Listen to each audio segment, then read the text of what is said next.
Needles? Man, please. I retired from those when I hung up my cleats. Why get poked when you can snack your way slim? Brain IQ chews are all natural, taste great, and keep you in the game.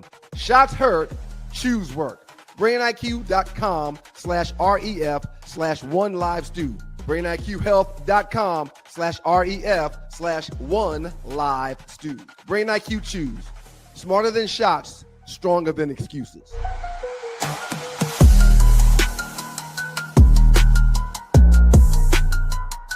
Dogs and poodles, you're in the dog house. With your boys, Doug and Ryan Stewart, the Two Live Stews. The originators. Man, we started this whole thing, man. Two Live Stews, YouTube.com. Two Live Stews, Facebook.com. Stewart Media and Entertainment. What up to the Qs?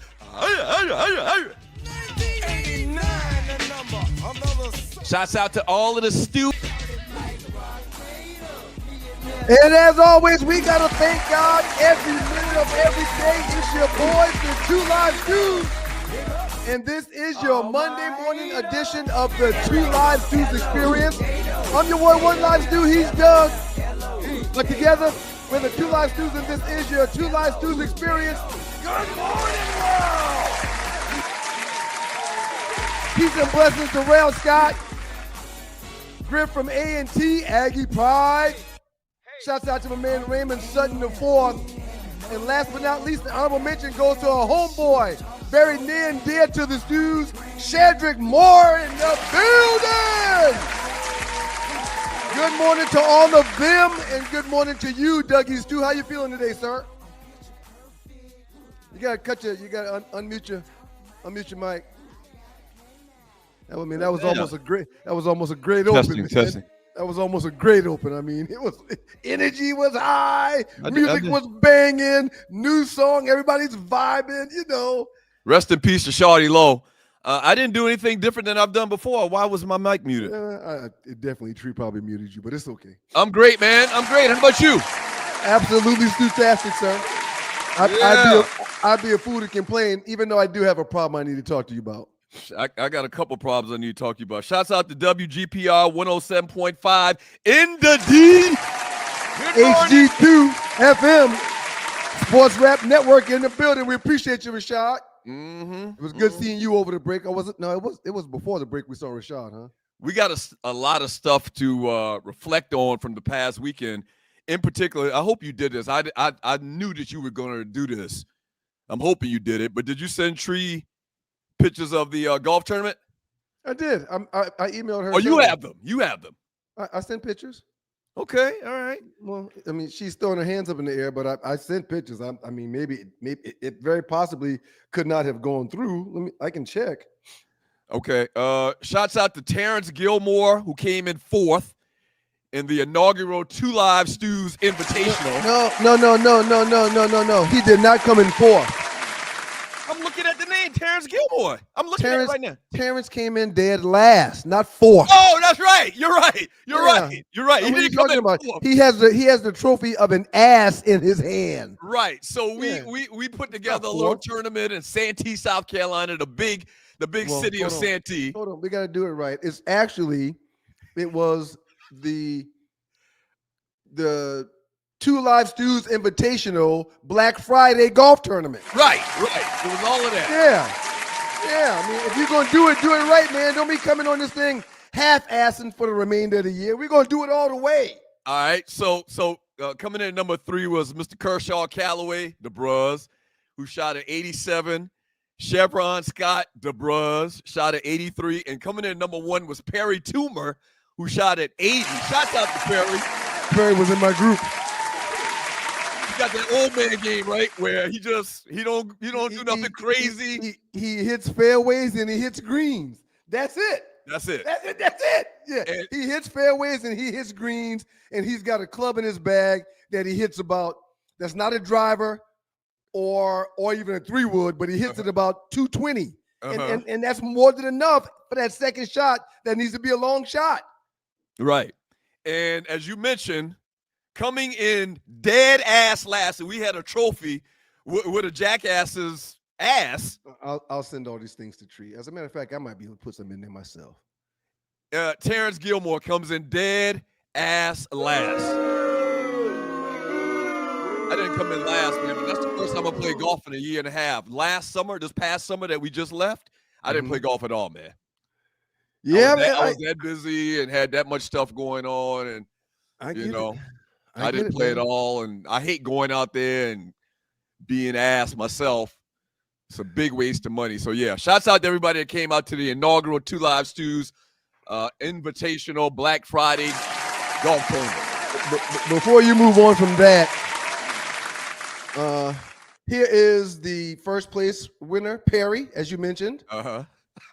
Good stuff, right, man. It's good. Okay. You got it up quick. Here is the last place winner. He holds the trophy of the ass in his hands. That's Terrence. And if I'm not mistaken, here is Chev.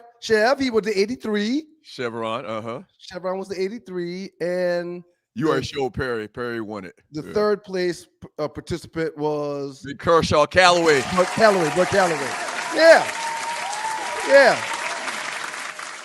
Stop right there for a second, man. As you can see, something else we can mention real quick. I have on my Berkeley jacket. Yes, it still fits after 35 years. That's huge. Not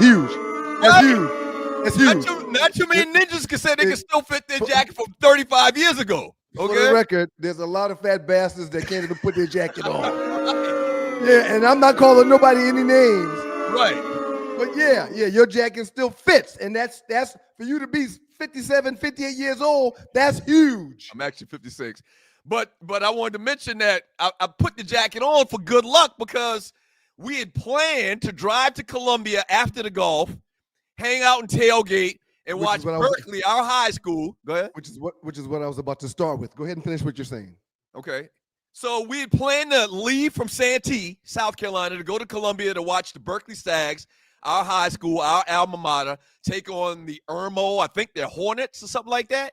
Who gives a damn what they are? And last second, we, common sense overruled, and we're like, man, it's going to be cold as shit up there. Let's go back and hang out with our mother. And if they lose, God forbid they lose, we never thought they'd lose, but if they lose, we're going to really feel like some big dummies. Not only did they lose, they got their ass kicked. Don't do this. They got their ass kicked. Don't do this. What was the score? What was the final score? I think the final score was like 44-6. And it was but the big deal was at halftime. At halftime, I believe it was like 20-6. And we listened to the entire game, and there were several opportunities that we had to close that gap in the first half. Second half, they just took over. But that first half, we could have competed. And if you compete in the first half, it changes the momentum and the way things go down in the second half. We just didn't play well. They played better. We got a new coach, and this is his third year? This is Coach Eric Lodge's third year. Yes. Okay, so to get us to one game. For the record, he's the coach for the job. Right. That's what I was about to say. There is no doubt in my mind, coming off of a lower state laws, he is the freaking coach for the job. Right. So in this third year, getting us to the lower state final, one game away from the state championship, which, by the way, they play the state championship in South Carolina at South Carolina State campus, right? On the that's awesome. Coach Willie Jeffries field. I love it. But anyway, man, we got our ass kicked. Great season by the Stags. Why'd they stop doing it in Columbia?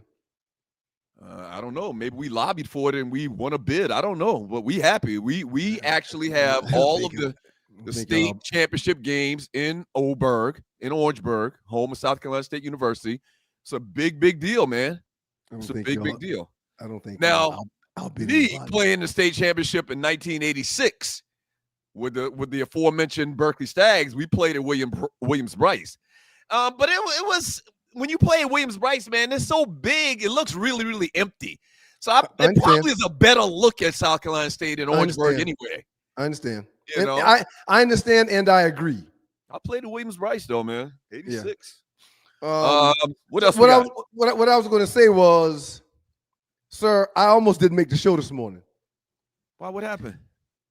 I couldn't find my computer. I thought I actually left it someplace in South Carolina. It took me about an hour to find it because the kids unpacked the truck and someone just put my computer someplace where I couldn't find it. But I found it, praise the Lord. The Find My Thing app on your phone is huge when you've got all Apple products. You can see where it is, okay? That's the first thing. Second thing, sir, my back is on fire. It feels like there's 1,000 knives in the lower part of my back right now. You hadn't played golf in how long? It was about a month since I played golf. I didn't stretch properly. I didn't work my way into playing a whole round like I typically do. It was cold. I drove 6 hours there, drove 6 hours back because Miles did not drive the family this Thanksgiving, like I mentioned. We drove an hour and a half to get to the course. So my back is tight as all get out. I'm happy. But I'm in pain right now. But I'm taking one for the team because that's what winners do. But before I forget, I mean, the only jersey from the Minnesota Vikings that I think is noteworthy and is a first ballot Hall of Fame. Carl Eller is old school. The Minnesota, what they used to call it, the Purple People Eaters. Yes. There were some guys on that defensive line that I'm guessing that's Randy Moss you got on. No Randy Moss. Who the hell else would you get? Randy Moss. Who else? No John Randall. No Robert Smith. Go ahead, stand up. Who's the jersey? No Culpepper. Well, I mean, come on, man. Oh, Chris Carter. Come on, man. Come on, man. Oh, Chris Carter be saying some backhanded shit about ninjas, man. I'm not a fan of his. Have we ever done a show with him? Did we do a show with him when we did First Take? I don't think so, man. It would have probably got ugly had we done a show with him. He said a couple of things in the we shared a green room with him a couple of times. Like we were finishing or we were starting and he was in there prepping or doing something like that. And he said some things in that environment. He said some things on in front of the camera lately over the last couple of years. I don't know, man, if I wear Chris Carter uniform. Julius 29C says Ryan rocking that drunk jersey. Well, I'm not even going to go back to his issues that he's had with alcohol 30 years ago. I'm not even going back to that. Right. Just think the guy's an asshole, kind of, sort of. Right. I would agree with that 100%. And he's so much of a butt behind that you don't often see him on anyone's show. I think the feelings are shared with everyone in this industry, right? Industry, you know, the guy can rub people the wrong way, but he was one of the guys on the other sideline when I was a Lion. He was a Minnesota Viking, and there's no doubt that he's a Viking great. He's an NFL great. He's one of the best receivers ever. And he's probably got the biggest hands of any man I've ever seen or shaken in my life. Oh, yeah? He's probably one of the top 2 or 3 greatest possession receivers of all time. He was a possession receiver. No question. I think we label possession receivers as white boys inherently. Yeah. But that's not necessarily the case. If you just run great routes, you're not really fast, you don't really take it, not known for taking somebody deep, you're a possession receiver. And that's what he was. I studied him twice a year for 2 or 3 years, and the way he runs his routes are amazing. It's like he knows the defense prior to every snap. He has a route to run, and he finds the hole. He finds the spot behind the defender, right inside of the defender, right outside of the defender that may be in his area. Right. He's absolutely amazing at what he does. But, again, somewhat of a jerk, but this is one of my favorite jerseys because dude was a baller. Hey, real quickly, man, and I know last week you had a big issue about us talking about the Falcons, but you're new to the show. I didn't have no big issue talking about the Falcons. Yeah, you did. I had an issue with you starting off talking about them busters who are continuing to be a buster again this weekend. Why we got to start our show with this shiggity? Okay, Go ahead. You're right to a degree. Yeah. We got the four biggest. They ain't worth a goddamn. They ain't worth a goddamn. And you want to start the show off with them. And here you go doing it again. No. I just want to mention them. We're going to get them out the way. We're going to move on. Okay, if you're new to the show, we're based in Atlanta, Georgia, and in ATL, shawty. Okay? I'm not in Atlanta, Georgia, but anyway. Put it back up there, Tree. Put it back up there, Tree, please. Let's talk about the goddamn Columbus. Let's talk about the Columbus Clementines. Let's talk about them. I hate that we cut the guy's name out. It says no one has it worse than the Atlanta Falcons right now. Losing season. Kirk Cousins at the quarterback. I'll throw in Michael Penix Jr. out for the year. No first-round draft pick next year. Raheem Morris still employed. Drake London hurt. 8-year playoff drought. Terry Fonten is still employed. And to top it off, they lost to the stinking-ass Jets yesterday. Man, I keep mentioning how this is my 30th year in this city. It's been bad a lot. 90% of the time, it's been bad. I don't think there's ever been a time where it's been worse than right now. Right now. Hey, man. And this is another game where they had the lead in the second half. If I'm not mistaken, they may have even had it in the fourth quarter. Bijan Robinson goes crazy, running the ball and catching the ball. It's the Jets. No Drake London. Kyle Pitts shows up, leading receiver for the day. We only had 2 sacks defensively, and we've been getting, right around that 5-6 sack per mark. But yeah, man, they are doo-doo. You know what else I just thought about just now? What's that? Rich McKay is somehow still getting a paycheck. I don't even know what his title is. At one point, he used to be the GM, but over the last couple of years, he's not been the GM. Terry Fontenot is the GM, but Rich McKay still has a key to the building. Yeah, he still get in. Like, I almost feel like you got to cut ties with everybody that's been a part of this losing streak. And Rich McKay should be the first one to go. Like, we're not going to change your title. We're not going to change your name position. Give us your key card to the building. We have to start fresh. They take care of each other, man. They take care of each other. Arthur Blank acts like this is his child, like it's his kid. Yeah, I mean, Rich may have pictures on that cat. I did miss one picture, man, from the 2 Live Stews Black Friday Invitational. We gotta jump the break. We're missing 4 or 5 people because they left before we took this picture. But here's the entire group. It was a great turnout for the first year, man. No question. No question. Great turnout for the first year. We'll do it bigger and better next year. All right. We'll get into a little Shedeur talk and more NFL talk because it was a big Sunday in the National Football League. Man Talk Monday, Ballers and Busters. We get back from the break. Like Ryan just said, we're going to get into the Shedeur and Cleveland Browns talk. And also, we may not do it in the next segment, but I can't wait to get your thoughts on Lane Kiffin and his situation. I literally can't wait. Yeah, definitely. All right, don't go away. 2 Live Stews Experience. Needles, man, please. I retired from those when I hung up my cleats. Why get poked when you can snack your way slim? Brain IQ chews are all natural, taste great, and keep you in the game. Shots hurt, chews work. BrainIQ.com/REF/OneLiveStew. BrainIQHealth.com/REF/OneLiveStew. Brain IQ chews. Smarter than shots, stronger than excuses.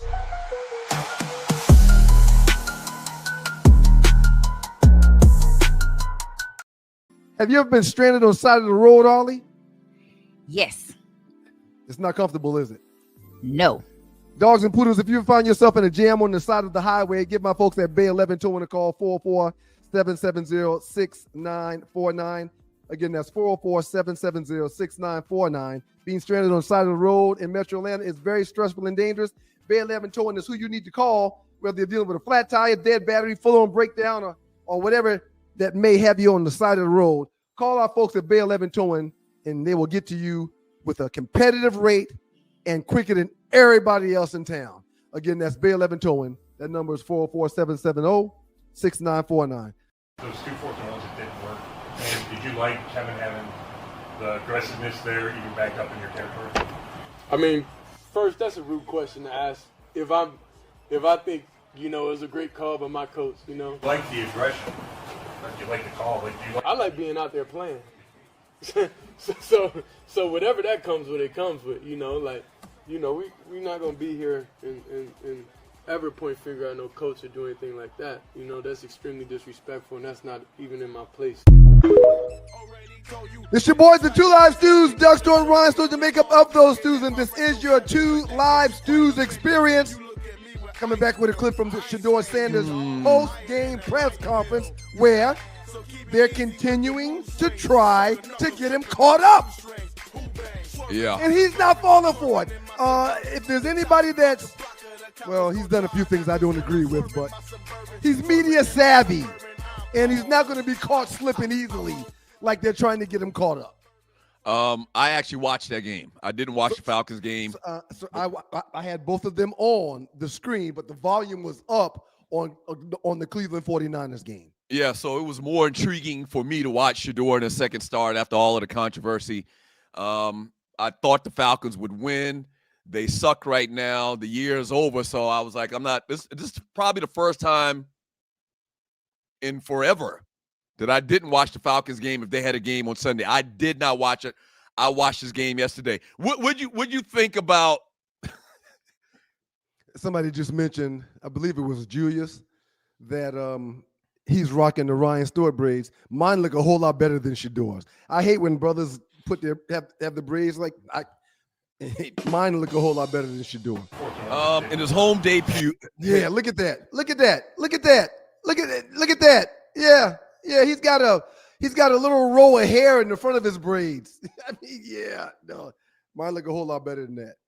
All right, so please continue. It was Shedeur's first home debut. He completed 16 of 25 passes for 149 yards with 1 touchdown, no interceptions. Browns got their ass kicked still, though, 26-8. What are your overall thoughts about his performance yesterday? You go first. First thing I'll say is what you didn't mention was ahead of the game, Shedeur Sanders' brand launched new merchandise, which was celebrated by his dad, Dion, on Instagram prior to the game. I'm very happy about how Prime knows how to maximize the moment with all of this stuff, so his kids will be able to maximize the moment with their opportunities. He's been there, done that. So that's very Trumpian, though. Why is it Trumpian? It's Trumpian because you take every opportunity, even not at the proper time, to promote yourself. Right. Well, if you look at the bottom of the screen below me. Listen, I don't have a problem with it, but I think a lot of people would think that, would say something like that about you promoting some type of brand. And good Lord, it took you 10 weeks and the 5th round, and so you would think you'd be concentrated on completing passes and winning games as opposed to promoting some brand. I can understand people saying that. A, he's not the one that is building said brand, taking time away from football to do so. He's got people that's doing that. B, we would have really appreciated if you take a look at the heading below my picture, where it says twolivestewstore.com, and please support our merchandise and our business. Yeah, how dare you have a problem with him doing exactly what you do? No, it's different. It's different. Why is it different? Because we haven't been thrown over the coals over the last 2 years by the media. We only got ran out of media by some folk that, as a matter of fact, we are identical to goddamn Shedeur. Okay, go ahead with your point. Just finish your point. Let's just move on from that. Sir, he played good enough at the position that he plays for his team to win and have success. But when you have no running game, when you're not getting protection, when, Myles Garrett only gets 1 stack instead of 4, I thought he played fine. It wasn't the best outing, but I don't think Shedeur was the reason why they did not win. I think they did not win because the 49ers, who are playing much better ball right now, are a significantly better team than the Browns. That's my opinion. They got killed in the field position game. Okay? The kick returner caught a damn kickoff within his 5 yard. He ran out of bounds on the 5 yard line. You remember that? Yes. So muff they were on the punt, 5-yard line. A muff punt. They had a muff punt where they turned the ball over on their side of the field. Yep. They had a goddamn bad exchange between the center and whoever the running back or the wide receiver or whatever for the Wildcat. They fumbled on their 1-yard line. They lost it. They had a turnover on their 1-yard line. Like, that accounts for points. Yep. The field position thing matters, man. It does. And only one of them was for a touchdown, but the other two put them deep in bad field position areas. Yep. He didn't play bad. He didn't play great. I think it's enough for him to continue to get snaps. I think also what they did too, man, is they Stefanski and the staff will tell you they protected him by going run heavy. Like, they ran the shit out of the football. A lot of times in normal situations, most quarterbacks would have had the ability to drop back in the pocket and throw a pass or whatever and try to complete a pass. They didn't give him that opportunity. I think they said in their mind, man, we're going to run this ball as much as we can, and we're only going to pass when we have to, just to kind of protect this guy. That's what they would say. They talked about how windy it was out there for both teams, not just Shedeur, but they talked about how windy it was. So how difficult it was to throw the ball. Mm-hmm. They talked about passes that were thrown by Purdy as well as Shedeur that got air underneath it and sailed because the wind was so crazy out there. But, don't get it twisted, man. The 49ers are playing some pretty good ball. They're a 9-4 team that's competing for a chance to get into the postseason. They played without their starting quarterback. Brock Purdy didn't have a great game. He threw for 168 yards, only got sacked once, had 1 touchdown, no interceptions. The 49ers are a very, very, very good team, and the Cleveland Browns are trying to aspire to be a team along those same lines. They got to loosen up the reins and let that kid throw the ball more. I didn't see anything yesterday that makes me say they need to bring back in Dylan Gabriel. Hell no. No, I saw a lot of nice flashes. I mean, in the post-game presser that Stefanski did, he already said that Shedeur will be the starter for the next week. Yeah, clearly he gives them a better chance. I agree. Than Gabriel. Simple as that. He gives them a better chance. He did, do that little pirouette bullshit and turned around the pocket one time and took like a 15-yard sack. But other than that, I mean, he's kind of cautious with the ball. They use it in boxing, a boxing term. He's got to let his hands fly. He's got to get rid of the ball faster. He's patting the ball a little bit too long, and that just comes with playing, right? I agree. Comes with playing. This will be his second. This will be his second full week in the pocket. This will be his second full week of practice where he's getting all the snaps with the first team. He had a 93.6 quarterback rating. He did get sacked 3 times. That's too many sacks. Mm-hmm. You got to find a way to let that ball go. You got to find a way. He almost had a safety because of a grounding call, which wasn't called grounding because of a face mask by the defense. Mm-hmm. So, he's got to let the ball go faster. But, again, I do think Dylan Gabriel has to move the pocket because he's so small. Shedeur can stay in the pocket. He chooses not to run when he can. He probably should think about running a little bit more. But he didn't have the best game, but he didn't have a bad game either. In reference to the clip when we came back from the break, they took him off the field for that Wildcat thing again. Yep. Like, why? I don't like that. Like, I almost feel like that's taking a jab at him. Like, we don't trust you enough in this area, so you coming off the field. I don't like that for his confidence. If he's going to be your quarterback, let the guy play quarterback. If I'm not mistaken, and I could be, but if I'm not mistaken, I'm almost positive I read something somewhere last week that mentioned how Flacco left the field for the Wild Hog. No, Wildcat. And Dylan left the field as well. So the Wildcat is a package that they have, and it's not just something that they've ran for Shedeur Sanders. No need for us to argue. I don't think Flacco left the field for the Wildcat. They mentioned a case in, I think it was against Carolina. I can't remember the team, that they ran it, and Gabriel came off the field, but they ran it. But the reason why I looked this up, the explanation that Stefanski gave and why they ran it then is because they had called for bad weather that weekend, and they wanted something to secure the football around the goal line area in the red zone better than their standard package. So So that was kind of an quick out of question. the ordinary thing. Go ahead. When did they run the Wildcat on yesterday? It was a red zone. It was a red zone package. Yeah, but what I'm saying to you is the reason they did it before was because of it was bad weather. We just talked about the quarterbacks' wind? balls. We just talked about their ball sailing. We just talked about it. All right. Well, I think it's bad for Shedeur, and he said it. He said it without saying it in that clip we came back from the break from. And you're watching the Two Live Stews experience. He want to play. Right. Every time they get in the red zone, they turn around and running him off the field. Like, what quarterback wants to come out of the game, man, in the red zone on the 5-yard line? Well, none of them, but except teams that run the Wildcat or have Wildcat formations, those quarterbacks have to leave the field when they bring the Wildcat on. Yeah, I think that they are just my thoughts. I just think that they're handling. Before you move on any further, man, shouts out to Miles Garrett. The kid gloves off, man. Shouts out to Miles Garrett, who had 19, got 1 sack yesterday to make his 19th, which is the most sacks in a player's first 12 games during the season in the history of the game, or since the great Reggie White did it back in 82 or 87, one of the others. So shouts out to Miles Garrett. He is going to obliterate the sack record this season. Ball awarded him, yeah. He is. He only got 1 yesterday. He missed like 2. Like, one of them, he had dude jersey in his hand, and he got knocked off. But he's a monster, man. He's a monster.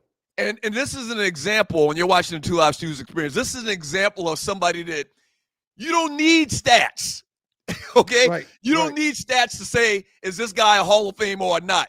This guy is easily in the conversation when you talk about Bruce Smith, Lawrence Taylor, Reggie cats White. like that. Huh? Reggie White. Reggie White, like he's Reggie White-ish. Yep. Nobody would have a problem saying that guy can be talked about in that elite company. You know, you don't need to see no damn stats. That man is a monster. Ball award up to him. Yeah, he's one of the best defensive ends that's ever played the game. Did you see the clip where they ran when he was in high school and they had him like in nose guard? Yes. And the center was like, the center may not have even, shouldn't have even stood there. There was nothing they could have done. Can you imagine having to block Miles Garrett? Right. Yeah. He was much bigger than everyone else on that field. He was shaped like a man already. Oh, he looked basically like the same Miles Garrett today. I agree. Yeah. I agree. Yeah. He's a true freak of nature, sir. No question about it. They said when Jadeveon Clowney was in high school, like offensive line used to call out for the game. Like, I can't come tonight. I'm sick. I'm sick. Not going to deal with that. I'm not even going to deal with this. Yeah. Nope. They said Clowney was unblockable when he was in high school. He's Jadeveon Clowney, he's played on probably 10 different teams. I think he's playing. Is it with the Cowboys? Is it with the Cowboys now? He might be with the Cowboys or whatever, but he's from South Carolina, and he was like a legend, the legend of Jadeveon Clowney coming out of high school. Dude won the 100 meters at 6'5", 240 pounds or whatever he was in high school. He won the state 100 meters and not no like 1 or 2A, like big boy football, big boy division in high school. Yep, Jadeveon Clowney right now, he was the first overall pick in 2014, but right now he is a Dallas Cowboy.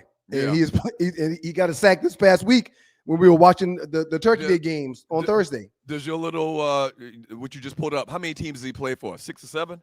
And you're watching Two Live Stews experience. Multiple teams over his career: Texans, Seahawks, Titans, Browns, Ravens, Panthers, and now the Cowboys. Okay, well that's good for him. He's making that money. Oh yeah. Would you still has a home and still resides in Columbia, South Carolina? Would you say? And this is your boys, the Two Live Stews, and your Two Live Stews experience. Has he? Out to the WGPR. And I don't know how we even got. Oh, we were talking about Myles Garrett and defensive ends in general, defensive linemen. Has he lived up to the billing, or would you classify him as a disappointment? Clowney? Based on what you thought he was going to do when he came out of college. When he's on the team, you know what? I take that back. I don't even want to throw out. I don't want to put the word disappointment out there. It's okay. Go ahead. Yeah, go ahead. He's played on a bunch of different teams, and that's sometimes not a fault of your own. But he's gotten between 7 to 8 to 10 to 12 sacks every place he's been. Now, he won't hit that number this year in his reserve role with Dallas, but he's going to, he's a role player. Okay, perfect example. He's similar. This is a great point, Tree. Don't keep that up, Tree. Go ahead. He's similar to the way Marco Coleman was late in his career. Marco stopped playing, and teams called him for 5 more years to come in and be a coach on the field and to get 48 sacks. He just got tired of playing, and his body couldn't take it no more. But Jadeveon Clowney is doing exactly like Marco did. Marco Coleman played for the Georgia Tech Yellow Jackets, was on the national championship team in 1990. Got drafted by monster. Miami, top 12 pick by Miami. Went from Miami to San Diego to Washington. He's played in Jacksonville. He played on a few teams, but he's just a serviceable player that plays the position extremely well, and he's a teacher on the field. Chi-Town brother 30. Shedeur is getting 2 to 3 seconds to pass the ball when the stand is 4. I'm not sure what he means by that. I don't want to hear nothing about Shedeur sacks when he is trying to evade the sacks. That's very true, too. I'm glad he said that, reminded me of that. He doesn't have the amount of time that other good quarterbacks, like I noticed that, I paid attention to that yesterday. Brock Purdy had infinitely better time and more time to stand back there in the pocket and throw the football than Shedeur does. Brock Purdy's got one of the best offensive tackles that's ever played the game. Right. In the National Football League. Right. And that's why Myles Garrett only had 1 sack. Right. Because of who he was up against all night. Right. Exactly. So take that into account. I'm excited to see if he can the maturation of Shedeur Sanders. It'll be good. Up next, Balls or Busters. Story number 3. Or story number 2. I think it's story number 2. Yeah, the Bears. We got to talk about these Bears, man. And I know it's been a couple of days, but we got to talk about these Bears, in particular Caleb Williams. I want to get your thoughts on that. On him. And we got to talk about the Bears head coach, Ben Johnson. Yeah. I mean, the Bears right now are this is Save their it, 9 save wins. it, save it. That's You're what we right. got to do when we get back. You're right. Yep. Yeah. Shouts out to the good folks at WGPR, Hot 107.5 FM HD2 in Detroit. Sports Rap Networks in the building. We appreciate y'all. We'll get into this Bears talk and a little bit more NFL talk. I may mention Lane Kiffin as well in the next segment. Yeah. Y'all keep it locked to you boys, the Two Live Stews and the Two Live Stews experience. Yep. I asked Tree how her trip to Salem was with her sisters, and she didn't want to talk about it. Are you tired of workouts that leave you feeling drained? Do you want to push your limits without compromising your health? Introducing NPE, the ultimate pre-workout powerhouse. NPE is packed with natural plant-based ingredients that fuel your body and mind. We're talking about sustained energy, enhanced focus, and accelerated recovery. All this while giving your immune system a powerful boost. But NPE doesn't stop there. It also stimulates circulation, enhancing blood flow throughout your body. And it doesn't just improve your workout performance, it also boosts fertility and sexual drive in both men and women. Whether you're a seasoned athlete or just starting your fitness journey, NPE is here to help you reach new heights. Don't settle for sluggish workouts. Unleash your inner athlete with NPE. That's natural performance energy. This is not your ordinary pre-workout supplement. Our clients will tell you NPE also stands for natural power, peak performance, every workout. Hey, yo, Bird.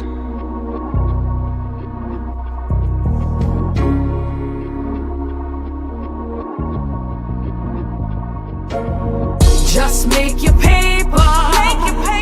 Any way you choose. But understand the rules. If you get caught, you lose. You can move a stone, you can move a key, you can move a pound or 2, you can move some speed, you can move some X, you can move some shroom T, you can move anything you get your hands on, G. You can move some Hario, uh-oh, here we go, uh-oh, there they go, uh-oh, here we go. Shouts out to the great BMX, Pee Wee Shine in the building. It's your boys, the Two Live Stews, Doug Scott Ryan, so to make up of those stews. This is your Two Live Stews experience. Shouts out to the good folks at WGPR Hot 107.5 HD2 FM in the D. Yeah, shouts out to Pee Wee Shine. Check out his music on Spotify Music, Apple Music. Wherever you buy music. Pee Wee Shine, a.k.a. BMX. I got a Donate. couple of Go ahead. Okay, go ahead. No, you go ahead. I got a couple ballers and buses. You go ahead. I should have done this earlier, but if you'd like to donate to the show to help us keep the lights on, and we're not joking, look to the bottom of the chat to the right. There's a dollar symbol. Click on that and donate whatever you like, whatever you can, whatever you feel is in your heart. And if you're watching the replay, same thing. Look to the bottom of the chat to the right. There's a heart symbol. Click on that and donate what you like, whatever you like as well. We got the Hollywood Report coming up next. I think in the next segment. Like, share the show. That's very important. To hit the like button and share the show to your network. That's very, very big, and we would greatly appreciate it. Shouts out to the Buffalo Bills, who went to Pittsburgh and played in Pittsburgh, which is a very difficult place to play, and they found a way to win the ball game 26-7. Ben Roethlisberger looks a mess. He out there playing with a broken wrist, but Roethlisberger. Not Roethlisberger, I'm sorry. Aaron Rodgers looks a mess. He's out there playing with the broken wrist. Got his nose busted in yesterday's game, just not playing well. But the bust award that I want to give out is to a guy that a couple of weeks ago I talked about how good he's been playing. Josh Allen, sir, threw another interception on yesterday, which now puts his number this season at 10. He might be falling back into his old ways. He might be getting back to that. I'm going to turn this bitch over if I ain't got nothing else to do with it. And that's not a way for the Buffalo Bills to find a level of success. So later on in the show, we're going to talk about what's going on in Baltimore with Lamar, man. But yeah, in that same conversation, we could talk a little bit about Josh Allen. Mainstream media won't talk about Josh Allen having some issues, playing the quarterback position, but we damn sure talk about it a little bit later. Now, Josh Allen did get his 76th rushing TD, which passed Cam Newton's previous record of 75. So that does mean that when it comes to the rushing touchdown leader at the quarterback position, for now in the foreseeable future, that will be Josh Allen. Once again, I need to remind you, stats lie.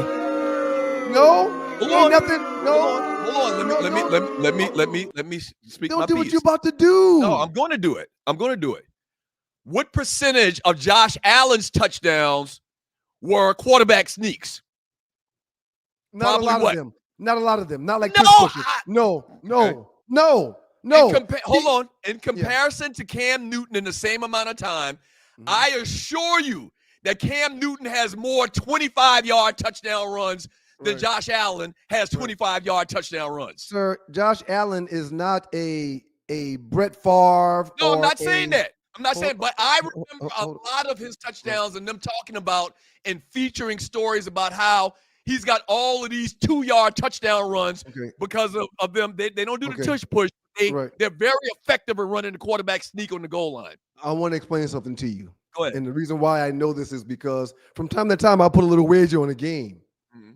Shedeur Sanders on yesterday had a prop bet that he would not have a run over 7.5 yards. Wait a minute. Shedeur didn't have a prop bet. The betting services had a prop bet, right?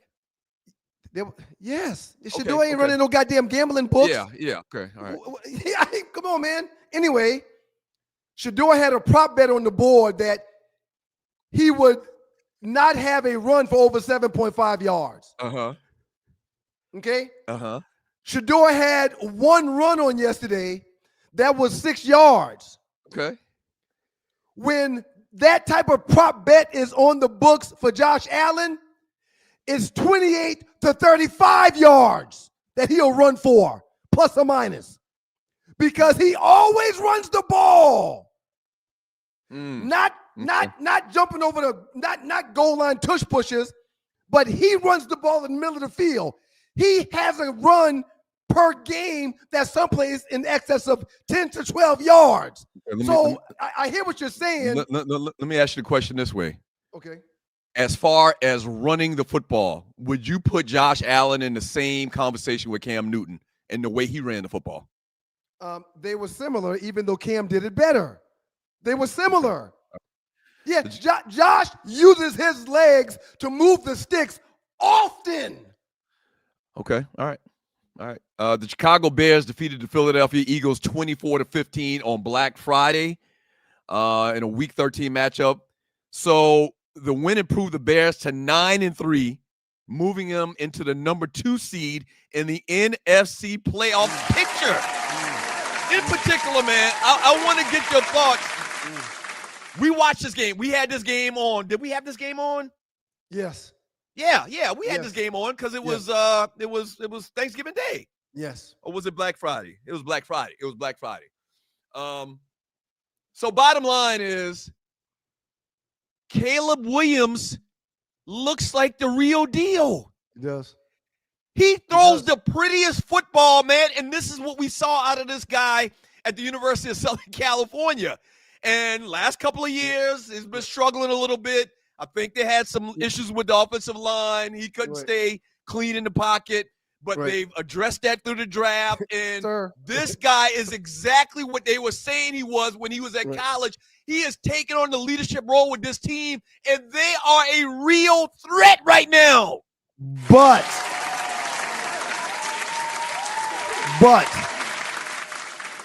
he didn't have his best game on Friday night. However, when you've got DeAndre Swift getting 6.9 carries, 6.9 yards per carry, having 18 carries for 125 yards, and you've got the Kyle yards rushing, right? You've got the Kyle Manaji guy carrying the ball 22 times for 130 yards. Your quarterback ain't got to have a great game. So this is perfect, sir, because I'm not giving Daniel Jones a Buster Award, but I am giving him the Back to Life, Back to Reality Award because he's fallen back into his old ways. Why is he falling back into his old ways? Because Jonathan Taylor and the defenses that are scheming against him and playing against him are finding ways to keep his yards down, and they're making Daniel Jones have to find a way to throw the ball. So in a game where Caleb Williams had a 57 quarterback rating, got sacked twice, threw 1 touchdown, 1 interception, and only threw for 154 yards, when you've got 280 yards from your running game, that changes everything. And they've got a running game. They've got to run an attack, and they've got a coach in Ben Johnson who can out-scheme other teams offensively. The victory, the Bears' 5th consecutive win, was seen as a defining moment that proved that they're real. Like when you beat the Super Bowl champions, the Philadelphia Eagles, I don't care what. They beat Philadelphia. Yeah. And so the fact that this guy, man, in his 3rd year, I believe this is Caleb Williams' 3rd year, I remember when he was cooking at USC, they kept saying that he's the best quarterback prospect to come out since Peyton Manning, since Andrew Luck. And last couple of years, he's been struggling a little bit, obviously because the Bears just have been a bad organization. But it looks like, man, that they're the real deal. They play great defense. They run the ball, like you just said. And this guy can make every throw.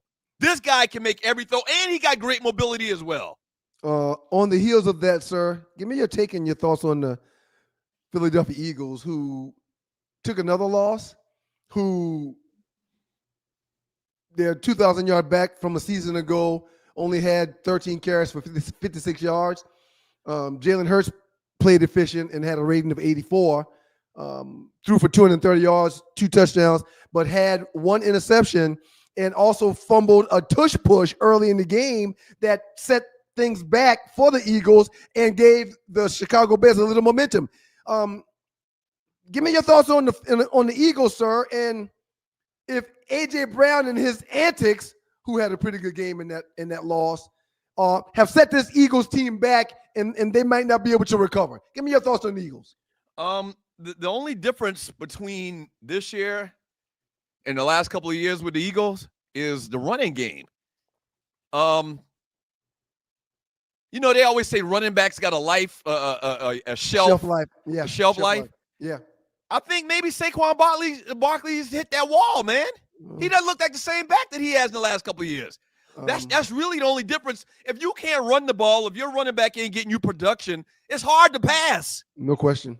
It's very hard to pass if they can slack off in coverage and play, bring more guys in coverage, play more zone or whatever. If they don't have to attribute, bodies for the running game, that's big. That's huge. And that's the only thing I see different, man.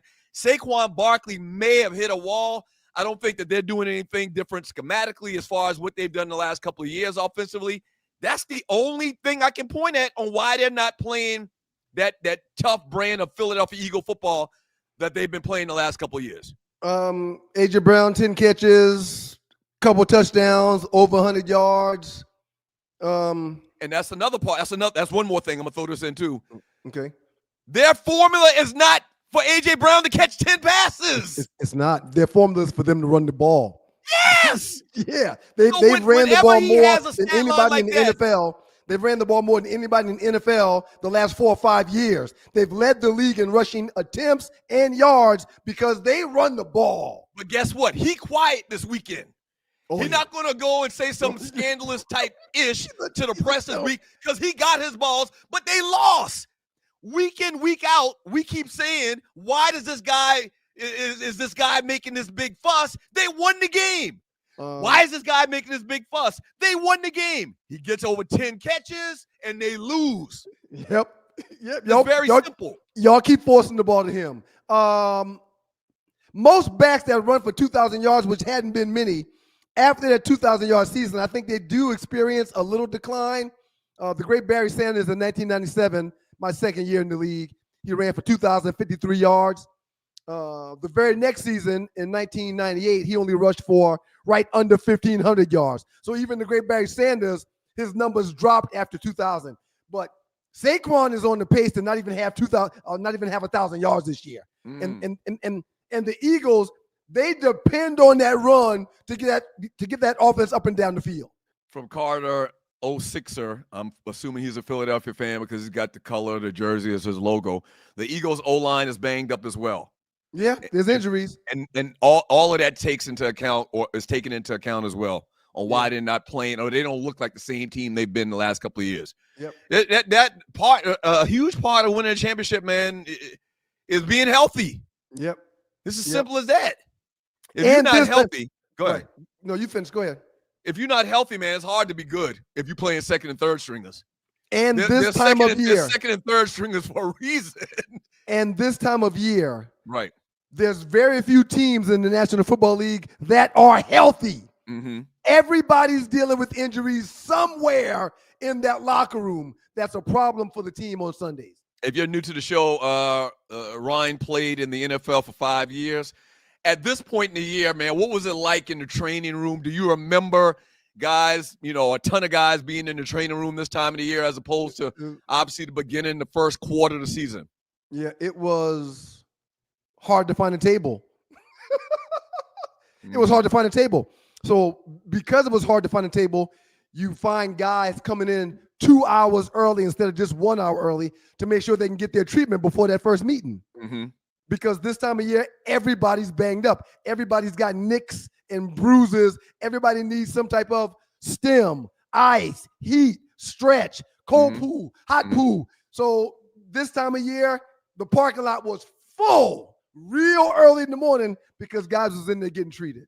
You think the Bears got a legitimate shot of making some noise in the playoffs, getting to the playoffs first of all, and making some noise? Sir, they were picked to be the 4th team in their division, behind Detroit, behind Green Bay. Yes, they do. Right, they do. And you've got a coach in Ben Johnson who's been in Detroit in that division that Chicago's in. He knows the divisions. He knows the teams. He knows the players. So he's putting his team in the best possible situation to win every single week, and they are. Again, Caleb Williams didn't light up the stat board this past weekend. They effectively ran the ball that allowed them to get points. Right. So ball award to Caleb Williams, ball award to Bryce Young as well.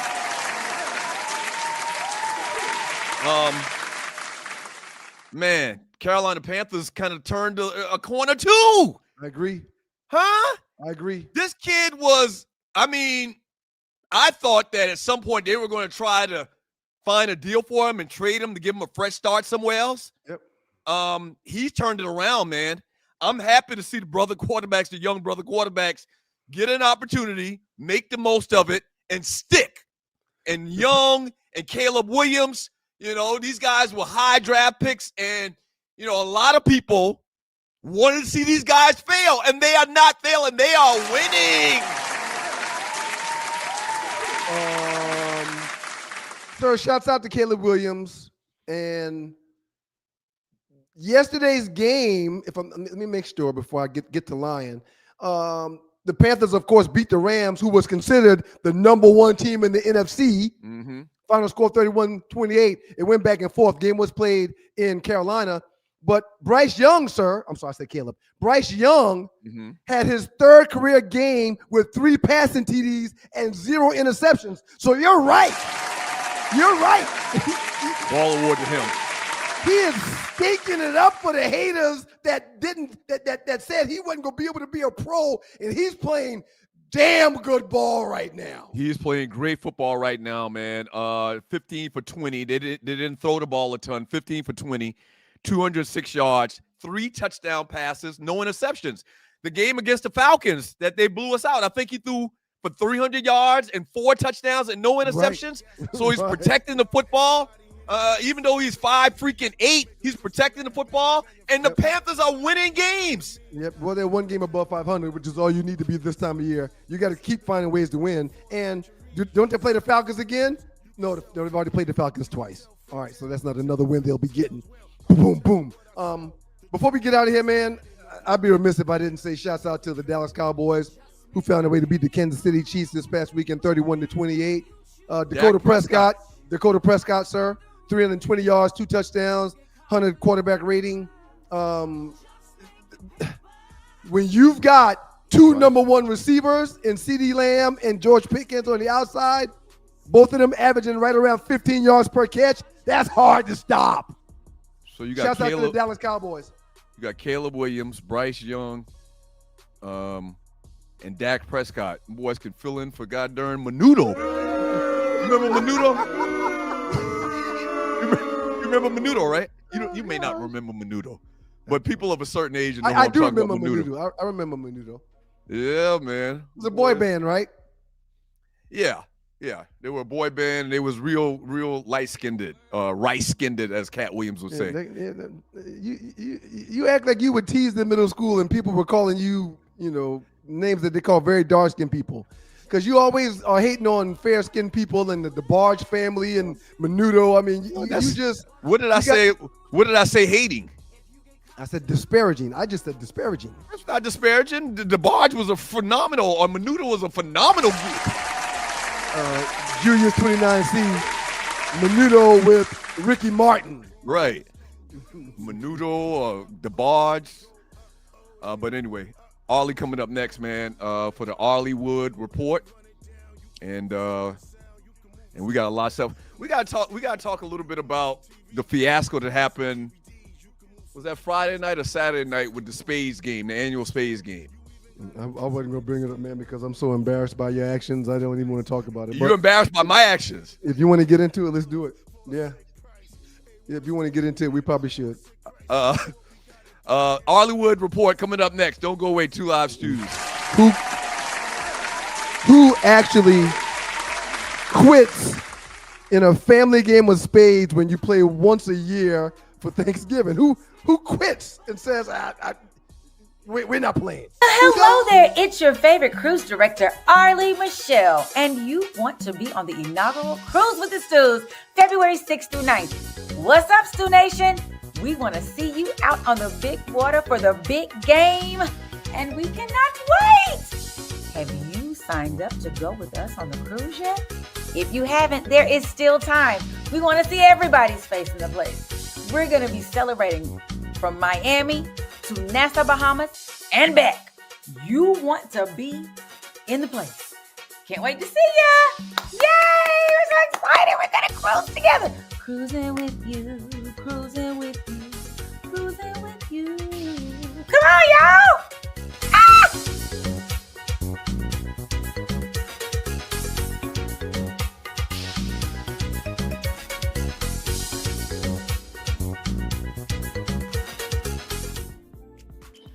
Arlie Wood is in the building! Good morning!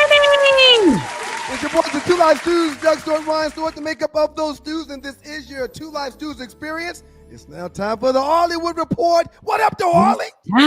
Happy belated Thanksgiving to everybody. I know we all talked that Monday before. I hope I heard you guys enjoyed your Thanksgiving.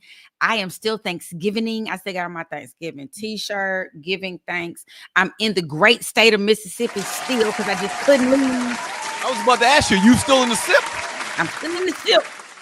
Okay. Hanging in the SIP with my peoples. I have done absolutely nothing and I've loved it. I mean, well, I've been drinking. I've been drinking. You had intentions on returning Sunday, right? Well, I knew I needed to go to Louisiana to do some stuff for my son. Okay. I'm going down there for my favorite human. I was like, why come back to Atlanta, go back to New Orleans, to go back? It was too much. So you just took your equipment with you, knowing that you could do your show from down there. That's awesome. Yes, I know I can hang out at my cousin's house. Shout out to my cousin, Nicole Peppers. Woo, Nicole Peppers. Shout out, Cuzzo. I didn't go to work. I'm bothering her to get to work. What part of the meal did you cook for the family down in Mississippi, Ollie? Child, y'all, I tried. For those who watch me on Instagram and social media, y'all saw me try to make my grandmama's dumplings. And guess what? My grandmama went on to glory in February and I didn't write it down. So yeah. Ooh. Yeah. You gotta write stuff down like that. So your family doesn't put like important historical information in the Bible, in the big Bible, on the living room table. That's a good point. You know, that's a black people tradition, and it's rooted in something. I'd have to read what it's rooted in, but yeah, most black families back in the day, I don't know about now with these YNs, in the Bible, but all important information was stuck in the Bible, paperwork and all of that type of stuff. They stuck it in the Bible, knowing that them devils and them vampires that try to enter your home won't go to that Bible to get your stuff. Right. I guess it's got something to do with that too. Yeah, perhaps. Absolutely. Yeah. I'm gonna look at my grandmama's Bible, but I think some of their recipes and stuff, it was like you done stood here with me and made them long enough that you're supposed to be able to know how to do it without writing it down. It's funny you say that. Our mother Pumpkin makes one of the best pound cakes below the Mason-Dixon line. Mm-hmm. And we talked about it over this past weekend. She doesn't have it written down. As a matter of fact, she does it all from the top of her head every single time she does it. My wife was talking to her this past weekend about what she does and how she does it, and she's like, "JP, you just gonna have to stand and watch me because when I make this cake right here, I don't look at no recipe. I know it all by heart." Mm-hmm. Yep. Ooh, that's how my grandmama made everything. All the greats, they don't have it written anywhere. Like they're just sprinkle, dash. Ask somebody about making gumbo in New Orleans. When I was there, I was like, "Oh, I want to learn how to make gumbo." Oh, your mama made a red velvet. Yes. This is right before she put the frosting on the outside. But when I tell you two of the most moist, soft, delicious, they're the best cakes in the world. And if you miss one ingredient in red velvet, you might as well throw it in the trash can. It's a problem. And Ollie, no lie, we're not trying to brag on our mother. Show the pound cake again, man. Yeah, no problem. Our mother, that was gone. Probably for 30 years, every Thanksgiving made at least 20 of these cakes and gave them out to friends, family for 30 years. Yep. This cake right here is legendary. I get a little frustrated. What kind of pound cake is it? Sour cream, 7-Up? What is just I guess what, lemon? I think pound cake is just itself. Yeah. I'm not sure. I would guess lemon, Ollie, but I'm not positive. Why none of y'all stood in the kitchen with her. I get bothered because as Doug mentioned, she'll make 10, 12, 15 of them, 20 of them. And people that come to pick them up, the majority of people don't even make the time to sit down. They're just coming for the damn cake. They pick the damn cake up and they leave. They're not coming and sitting down watching no game. They don't bring no bottle. They ain't bringing no beer. They just stop by, grab pumpkin cake, and leave. Pumpkin probably want them to grab the cake and leave because she's tired. I don't feel like talking in That's what I was about to say. Get your cake and go. I think she understands, man, that it's holidays and people going from house to house, seeing family here, family there. I don't think it bothers her, man. She's okay with that. I had a friend who just made potato pies for everybody like that. I think she did about 30, and I happened to get in a number this year, and I was thinking I'm gonna come in and sit, and she was like, "Okay, here's your pie. Let's get on out." I want to be in that number, huh? Get moving. Get out of here. Hey, Ollie, we got to get some entertainment report from you. You gonna talk about the cruise though, real quick? I am. So what's up to everybody out there? It's your girl, Arlie Michelle. And I have been directed. I am the cruise director, like Julie on the Love Boat. I am Arlie Michelle on the Stu's Cruise. We are headed out to the beautiful Bahamas, February 6th through 9th, leaving out of Miami and sailing. And this time, thank y'all for the clap. Thank y'all. I appreciate it. And this time is during the Super Bowl. So everybody, we so mangled right now with the Super Bowl. Wear your favorite jerseys. We're gonna have some activities. There's so much to do on there. There's an excursion off on the great A Perfect Day in Coco Cay. Then we're headed to Nassau, Bahamas the next day. Then we're all watching the game together. Ryan, you bless your heart. I thought you would have cut those during the holiday. I'm surprised they didn't make you cut them. I'm glad you got them going still. I gotta redo them, Molly. I gotta redo them. I'm not sure why my presence always makes your braids appear and itch. I don't know. Is it me? No, it's not you, Arlie. Okay, I'm just checking because somehow, as soon as I get on my report, your braids itch. But I'm glad to see they're still growing, Ryan. That's so awesome. They are. Thank you, Arlie. They are growing. I want you to really good. You need to come and show everybody your little fro. Take the braids out and do like a little fro. I'm working on that, Arlie. I'm working on that. But yes, we want everybody. If you're still interested, it's closed down. We have all paid our deposits. However, if you're still interested, there is still time to go on the cruise if there are staterooms available. So reach out to me at sme.arleywood@gmail.com. And I'd love to see if I can check on some staterooms for you. We are all going to have ourselves a good time. We're gonna have a funky good time. Yeah. Gonna take it high. Yeah. All right. So come cruise with the Stews. SME stands for Stewart Media and Entertainment, by the way, if we got new people watching the show. SME, Stewart Media and Entertainment. Yes, that is absolutely right.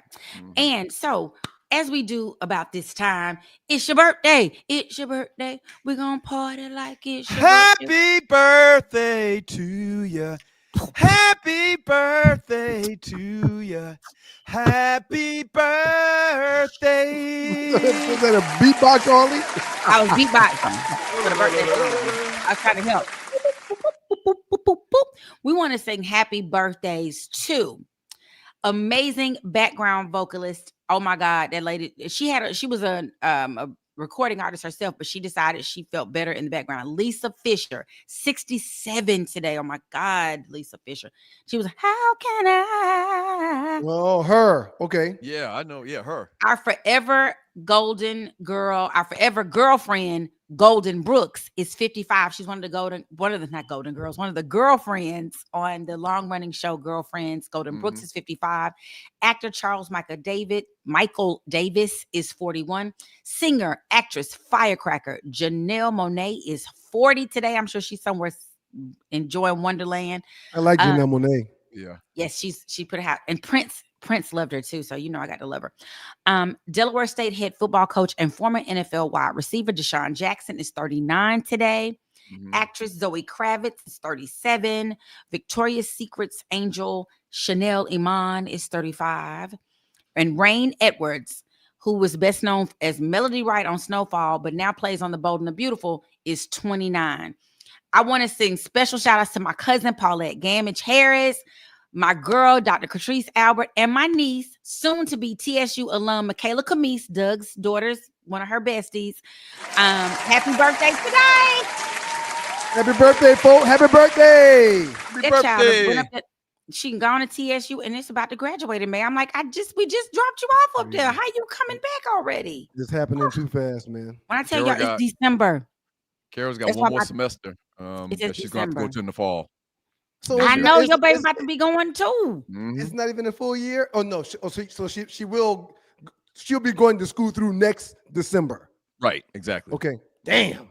Man, wow. That's only a year. You know how it feel like I feel like the Tasmanian devil out here just circling up the days. For sure. Woo, it's December. I ain't put up no Christmas nothing yet. Y'all pray for me because I've been planning to make this lady and she ain't made it. At the end of your report, before you go, I want to share something with y'all. You just mentioned Christmas. Thanks for reminding me. Okay. Well, what you got for us, Ollie? I'll be trying to help y'all. And I want to remind everybody, check me out on Beyond the Gates. If you don't know, I am a lady named Peaches on the new CBS soap opera that comes on behind or after Beyond after Bold and the Beautiful. My name is Peaches. I'll be on this week on December the 4th. And again on December 20th, I think. So I'm there. I'm still alive. All right. Well, all right. Awesome. Remember good times whenever the studio audience heard something cool, they start clapping and one person in the background scream out, well, all right. Or they do like the church. Sing, baby, sing. Yeah. All right, baby. That's all right. So first up, it's your girl Arlie Michelle with the Hollywood Report. My job here is to give you just a little bit of entertainment. Sometimes it's edutainment because I educate and entertain. This is just full on. I don't even know where to put this, but Portia Williams, former Real Housewife of Atlanta, has decided that she picked about 2 months ago. She was like, I'm dating a man, I'm dating a woman, and they're both really nice. I just like kind people. Well, she made a decision. She has picked Patrice Sway McKinney after her divorce with Simon Gubadia has been finalized. She divorced nearly 6 months ago, and she decided she didn't. Y'all men messing it up so bad for us. We going to the other. We step into the dark side. Woo, woo, woo. How you would have dude your entire life and just in 6 months saying I'm gonna flip it? Well, she said she was dating two people, right, Arlie? Didn't she say she was dating but that a male wasn't and a her female? whole thing for life. She kind of reminds me of Niecy Nash. All of a sudden, Niecy and the women think they're men. So I'm so confused. And this is no shade to anybody in the LGBTQ plus community. I missed a letter, I'm sure. But I get so confused on this. And I think it's a lot we in Sodom and Gomorrah. I just want to tell everybody we in Sodom and Gomorrah. That Jesus in there flipping over tables. It's just Arlie, is she the power top or the lay down bottom in this relationship? You have any idea? I'm gonna imagine that you couldn't even get it together. I'm gonna imagine that she's the girly girl, because if you see the picture, the Sway, yes, very yes. like Okay. And right. she's like, oh, look at my body. Because, she's gotten, she got the girls pushed up. She got the boop. And the man girl, I don't know what to call it. The lady girl, the woman that's the man. God, Jersey Vern. What are you talking about, Vern? Vern is so freaking rough around the edges. Why would you say something like that, Vern? You don't ever come politically correct at all. He's just always aggressive. Vern, I agree, Vern. Well, a quick question, Arlie. So if she's not the power top and Shay is the power top, is that what you call it? Right? Why you keep saying that? What does that mean? I've never heard these terms before. Think about it. Power top. If you're on top, who'd you hear say that? Is my question. Thrusting power. Anyway, we'll work on colors and numbers tomorrow. But if you've got the actual strap on, Arlie, and the other person reaches a climax, does the power top then take the strap off so that person can reach the climax as well? How's that work? I hope they wash that shit in between. Hey, I was the person who, right. God damn, that sounds real. Hold on, Arlie. Please finish what you were about to say. Please finish. Unhygienic as hell. You were what, Arlie? You were the person that did what? I said I'm the person who messed up the letter, so I can't help you. I didn't even have all the letters accurately. Okay. I don't think so. Or do both of them have on strap-ons? I don't. I just if they so many both have on the strap on, that's a problem. That's kind of awkward. That's not going to work. Anatomically, that's not going to work. I feel like, but then I'll be ready. Because it's in the strap on up here on this upper part, and I still got the part back here. I've never worn one. It's too early in the morning for this conversation. I know the people in Detroit are like, "What in the world is too cold for this?" Y'all better. I just encourage. I mean, I guess we should be happy for Portia. I just feel like they jump into relationships so fast. They don't give themselves time to heal anyway. You just got the divorce, and maybe they were only married, I think, like 18. They got married in 2020, maybe got divorced at the top of this year. So maybe they were married long enough. I don't know. It's just she's 44 years old with a 6-year-old daughter, and I just from her ex McKinley. So that means 6 years ago I was with some other man. Then I had a husband. So that means she had to get married shortly after that to the Nigerian entrepreneur. Then she divorced him. Now she with this lady, and that they just be just. Everybody doing musical chairs and musical men. Power tops don't usually receive penetration. Okay, all right. I didn't know that. Thank you for the information. So then how do they get their joy?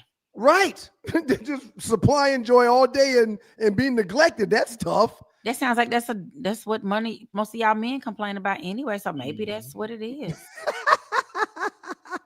Anyway, keep on. I'm sorry. Shout out. I was just gonna say shout out. I don't know if I shout out, it'd be like, Lord help them. I don't know. We got the people is going backwards. I just don't understand what's happening. So she said she just really wanted to make sure that she got with a normal person. She liked when she talked to her therapist, she was having a hard time opening up because neither of her knew when she was dating two of them were narcissists and they weren't just love bombing her or whatever, you know.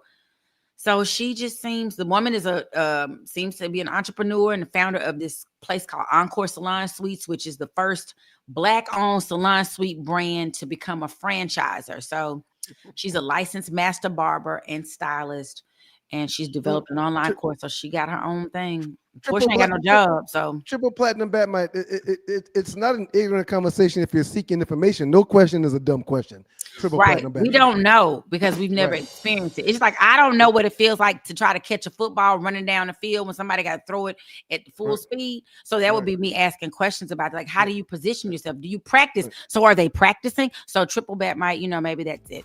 Anyway, shout out to Portia. She got a new girlfriend. George Foreman's 1968 Olympic gold medal is up for sale when he won the Olympics in Mexico City Games. And I went to research, like, why would his children be selling it? Well, his children aren't. He let some stuff in a garage in Houston for some friends back in 1970.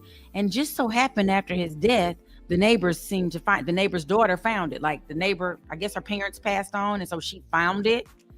Yeah, seems interesting. That's going to go for a lot. So I tried to see, well, would his children have any, access to it or George Foreman's estate? Nope. It goes all to the people who had it. So it's up for sale and y'all check that out. It's going to be interesting. Also, Diddy reportedly funded and prepped Thanksgiving dinner for 1,000 of his fellow inmates. So it's alleged that he distributed the food throughout all the housing units in Fort Dix, which is the most absolute worst place they could have sent him with the name alone. But, it's 200 people in each building. And according to former gang leader B.I., we don't know who he is, who helped organize the dinner, but they went into the commissary, paid for all this extra food. And, so Diddy said everybody misses their family. People get depressed during the holidays. They just wanted to come together as family and do their own thing. So shout out to Diddy for doing good things while he is in prison. Okay, shout out to Diddy. He's trying to keep that heat off his ass. Hey. Let me feed these ninjas. Right. Hey, we are in Fort Dix. I need y'all to stay over there. We've had a lot of this conversation in the last 10 minutes. It's hard to anally rape a dude if he feeding you. If he feeding you a Thanksgiving dinner, it's hard to get in the shower. Smart move by Diddy. Real smart. You have me straight cackling. Lord, how long does it last? Do I have to hey, Ollie, you know how to play spades, right? I do. I'm gonna bring you back in the next segment. We're gonna have a conversation about what happened this past weekend at the Stewart Thanksgiving. And I'm also going to show y'all. I want to talk about this situation right here also. What happened?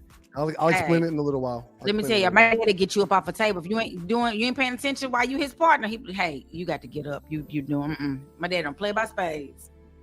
Yeah, serious. See y'all in the chat. Doug and his daughter quit over the break, so we'll talk about that when we get into the conversation. Up next in the Doghouse with your boys, the Two Live Stews. Doug Stewart, Ron Stewart, the makeup of those stews. We're going to get into story 3 and 4, and I'm almost positive I'm going to ask Doug his thoughts about Lane Kiffin in the next segment. Yeah, so in particular, Lamar Jackson, man, something wrong. That's all. That's the only thing I can get from this thing. Something is wrong. Y'all keep it locked to your boys, the Two Live Stews and the Two Live Stews experience. I just think at those PWIs, man, y'all just don't take the game of spades seriously, man, and that's why things happen like what happened this past weekend.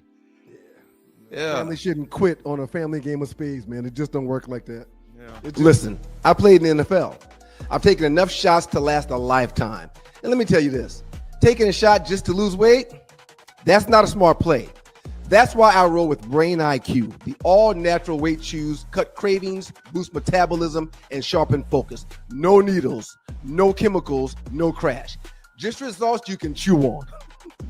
And Brain IQ is not just about weight chews. They've got a full lineup of all-natural products to keep your mind sharp, your body fueled, and your health on point. Skip the needles, choose natural. Order now. BrainIQHealth.com/REF/1LiveStew. Brain IQ Chews. Smart, natural, built for results.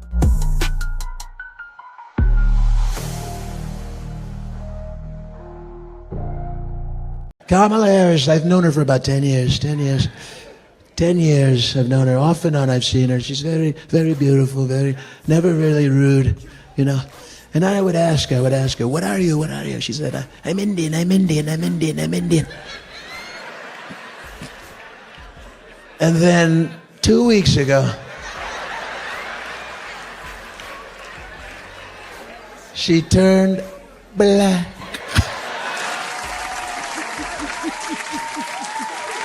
It's your boys, the Two Live Stews, Doug Stewart, Ron Stewart, the makeup of those stews. You remember Shout out to about the good folks from WGPR Hot 107.5 HD2 FM in Detroit. Sports Rap Network is in the building. This was like in the first couple of months, maybe even the first couple of weeks of us starting the show again. And I've been seeing all of these Godfrey clips on my social media timeline. And I said, he's about to blow up. No, I told you then, and I'll reiterate it now. He's been blown up. No, not like he has been since in the last year and a half. His brand has gotten a whole lot bigger because he's in more places seemingly. Like people are getting exposed to Godfrey. So you do know that if you've never seen a Kia Soul, and then you see a Kia Soul, if you've never seen a Kia Soul on the road, or if you've never seen the car, the minute you see one, because a buddy pulls up in one, you see him, ask him what it is. Oh, it's a Kia Soul. Oh, okay. You do realize you will start seeing them a lot after that because you now know what it is. Godfrey's been a professional comedian for over a decade. He is big time. Yeah. Okay. There's nothing to argue about, man. Shouts out to him. This ninja he's like a triple threat. Okay? This guy is smart. He's got great timing. And he can do impressions. Like, nobody does a better Trump than Godfrey, man. Nobody does a better Donald Trump than Godfrey. Shouts out to him, man. I'm a huge fan. I'm a huge fan of that dude, man. Like, I haven't heard about him, like, doing a stand-up, like, selling out, like, Phillips Arena or stadiums or anything like that. I haven't heard about him going on tour or anything like that. Like, but that's definitely in the future for dude. Definitely. Okay. And you're watching the Two Live Stews Experience, Doug Stewart, Ryan Stewart. Real quick, man, and then I'm going to have Ollie come back on to discuss the debacle that happened in the Stewart household this past weekend. Lamar Jackson, man. Something ain't right. And I'll get back to top five in a second. Lamar Jackson, in his last 3 games, 0 passing touchdowns, 3 interceptions, 2 fumbles lost, a couple of more fumbles that they got back on. So 2 fumbles lost, 8 sacks, 48 rushing yards in 3 games. Lamar used to get 48 rushing yards in half a quarter. No question. And a passer rating of 143. That same stat I talked about with Shedeur when it comes to props and Josh Allen when it comes to props, their rushing yards. Shedeur's was 7.5 plus or minus. Josh Allen's is usually around 35 to 42. Lamar's is usually around 50 to 62 because he runs the ball a lot. But he's not coming anywhere near those types of numbers when it comes to his rushing attempts. Yeah, man, he's hurt. He's hurt. He's trying to play through it. That's right. His team was not having success without him. He saw that. He saw their struggles. And I'm thinking that he took his red jersey off and said, I can do better than the guys that's replacing me. And right now, he doesn't have the ability to be who he typically is at the quarterback position because he's hurting, man. For people that don't know, what's a red jersey? You said he took off his red jersey. Yeah, red jerseys are players that are injured. And if you have on a red jersey and you do practice or you don't practice, you are not to be touched if you have on a red jersey. Right. Hands off. No one can touch you with a red jersey. I'm thinking Lamar took his red jersey off so he could be a part of the opportunity for them to win games, and it's not working. So what's the storyline now? You're watching the Two Live Stews Experience. The storyline now is from the haters who magically are mostly the colonizers. The talk now is he's overrated. Not that he's overrated now. He's always been overrated Right. And this proves it. 2 MVPs and a third that he should have received, but he's overrated. I understand. Should have been 3-time MVP. Right. Yep. Should have won. Let's go back. Should have won 2 Heisman trophies, won 1. Should have won 2. Yep. He had better stats the year he didn't win the Heisman than he did the year that he did. Mhm. And now you forget all of that and say this dude is overrated. What are the Baltimore Ravens waiting on to sit him down? Well, what are the Baltimore Ravens? They're still in the hunt for a playoff spot. Okay. The division sucks right now. The division sucks, so they're technically, I think they're still a leader in the division to get a playoff spot. So I guess they're hoping that he can work out the little issues he's having physically, and he can be Lamar by the time the season ends and they secure a playoff spot, and hopefully they can rest him a week or 2 or whatever. They have a bye. I don't know. He did have one bad interception. However, he was not the reason why they lost. He did throw for 246 yards. You know, I mean, you know, he did have a passer rating above 80. As a matter of fact, his passer rating wasn't above 80, but he threw for 246, 17 for 32. Got sacked 3 times. Yeah, defensively, they're hurt. They've got some other injuries. And Derrick Henry only had 60 yards on 10 carries, which you would think if he's averaging 10 yards a pop, he would get the ball more. But again, the league is so crazy these days because everybody's wanting to throw this ball around the yard instead of establishing a run like teams that win tend to do. So I don't know, man. I'm not making excuses for Lamar. He's not himself, but yeah. Yeah, I just hate when people just they reach for low-hanging fruit. Oh, Lamar's overrated. Lamar Jackson is on pace to be one of the greatest quarterbacks that ever played the game, for the simple fact that he can do things that all the other greats, like no one ever said, like I don't remember anybody saying, and I'm kind of backing up a little bit, I don't remember anybody saying Dan Marino was overrated. Never. Like I don't remember anybody saying Dan Marino was overrated when he had injuries all the time. He blew out his Achilles for a year. I don't remember anybody saying when he blew out his Achilles he was overrated anyway. Right. It's ridiculous. He's 28 years old, so he's still a baby in this league. He got like 7 more years. He's gonna play till at least 35. I agree 100%. Hey, if you want to share the show or tell somebody about the show, it's 2livestewsyoutube.com.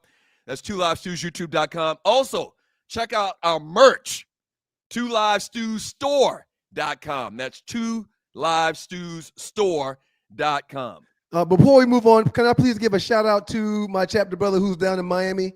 Shouts out to Zeke Biggers, defensive tackle for the Miami Dolphins.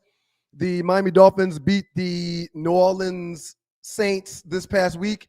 And Big Zeke, who's having a phenomenal year to be a rookie, had a sack. So shouts out to the DK bros that's in the league still making noise.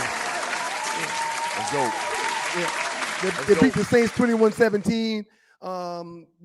They're 5-7 team who still have aspirations of being a postseason team. McDaniels is still doing a good job. They're finding ways to win games. But shouts out to Big Zeke. How you, bro? Proud of you, dog. Keep on balling, Q. He's not my chapter, bruh. He's not the bros, but defensive back for the L.A. Rams, Jacoby Durant, number 14, had another interception. It wasn't this weekend. It was last weekend. So he had another interception. This kid is a ball hawk, man. I think he's got 3 or 4 interceptions on the year. Baller. I mean, playing great. He's like borderline Pro Bowler. So shouts out to Jacoby Durant, number 14 for the Los Angeles Rams. Before we get into the Spades conversation, it is your boys, the Two Live Stews, Doug Stewart, Ryan Stewart, Two Live Stews Experience. Shouts out to WGPR Hot 107.5 HD2 FM in Detroit. The Sports Rap Network's in the building. Around here, when you turn 10, we tell your ass the truth. What do you mean the truth? Yeah. Don't tell me y'all tell the kids about Santa Claus. Well, Santa is real. However, the elf on the shelf, this is pizza, or elf on the shelf, for the last almost 16 years now. Pizza's been retired. Dad is out of the pizza game. No more Elf on the Shelf. No more goddamn eggs. No more goddamn people coming down chimneys. Those days are over because somebody's 10 party now. pooper. And the boys, when they turned 10, took it a whole lot better than Woogie did. Sir, Woogie had an absolute fit this past weekend when we shared to her that the Elf on the Shelf pizza doesn't move himself. He gets moved by your parents and your brothers when you're not in the room. So a lot of people don't know about the Elf on the Shelf theme or storyline. The thing with the Elf on the Shelf is you move it around different places overnight like it's magically moving by itself. Is that it? Some people move it just once a day. However, pizza for the last 16 years almost has been moved almost 10 times per day. What? It was a full-time goddamn job. Why did y'all get the damn Elf on the Shelf the name pizza anyway? Morgan named pizza after the first time she saw him. And we explained, hey, that's the elf that Santa leaves. If you touch him, you won't have anything for Christmas. I can't touch the elf. I can't touch the elf. So when I told her that the situation behind the elf, and she grabbed him like, wait a minute, you mean this thing is fake? You guys have been doing this? Dad, how dare you? How dare you? Yeah. How'd you lie to me for all these years? Yeah, she looked really upset right there, man. She looked really upset. She was brokenhearted, man. You do know, and you can pull it down for a quick second. You do know that, well, obviously you know, I'm 56 years old and you're 50, how old? 52. Our mother and father, and our mother is in her 70s, technically has never, ever come clean about Santa Claus, right? Still to this day. Still to this day. You know that, right? She's never said, like when we were 12 or 13, you know there's no Santa Claus, no shit like that, right? Right. She's never said that.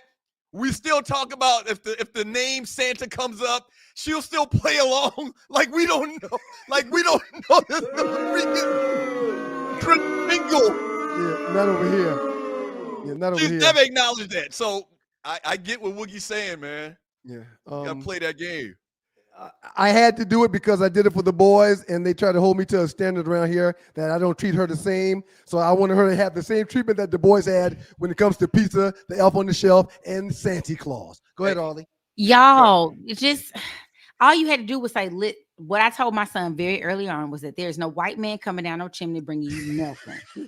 But that's good. Me and your daddy, we talk to Santa and we get all the stuff. So we all work together because I didn't want him to think the man was doing nothing for him. Right. But we still, like, even me and my brother still to this day, we used to be like, okay, Santa Claus, because it's just the happy of it all. It's such a joyous thing. You start telling me, ain't no Santa Claus, ain't no Elf on no Shelf, ain't no rah. Yeah, Nino Scrooge. I feel bad about it, but they had to know the truth because they was wearing me out. So listen. What about you? Look at Doug said, Pumpkin let y'all think Santa Claus. Y'all got damn near 80, and now she'll throw around terms like, what do you want Santa to bring you this year? I love it. Mom, I just turned 56 years old. Whatever he wants to bring me is fine. Ollie, do you play spades? You know how to play spades? Yes, I play spades, and my daddy is a big spades. So my ex-husband says the spades started in South Carolina. That's the contention he made when we got together. Listen, we don't play about spades around here, so you better learn.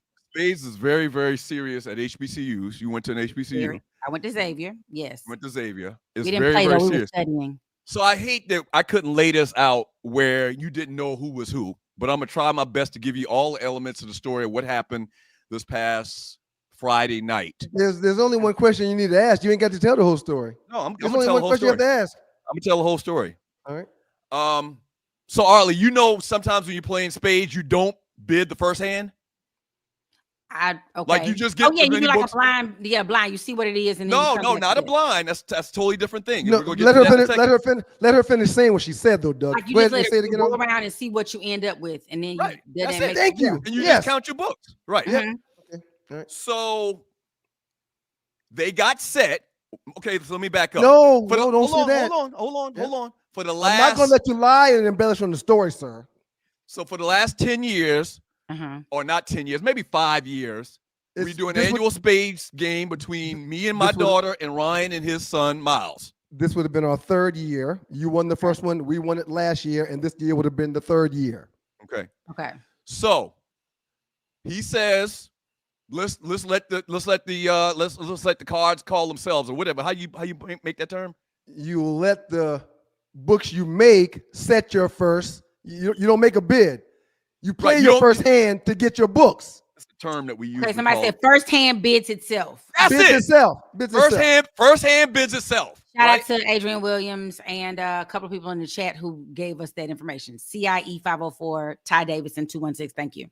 First hand bids itself, right? Mm-hmm. In this first hand, Ryan's son Miles reneged. Okay? So bottom line, they ended up with one book.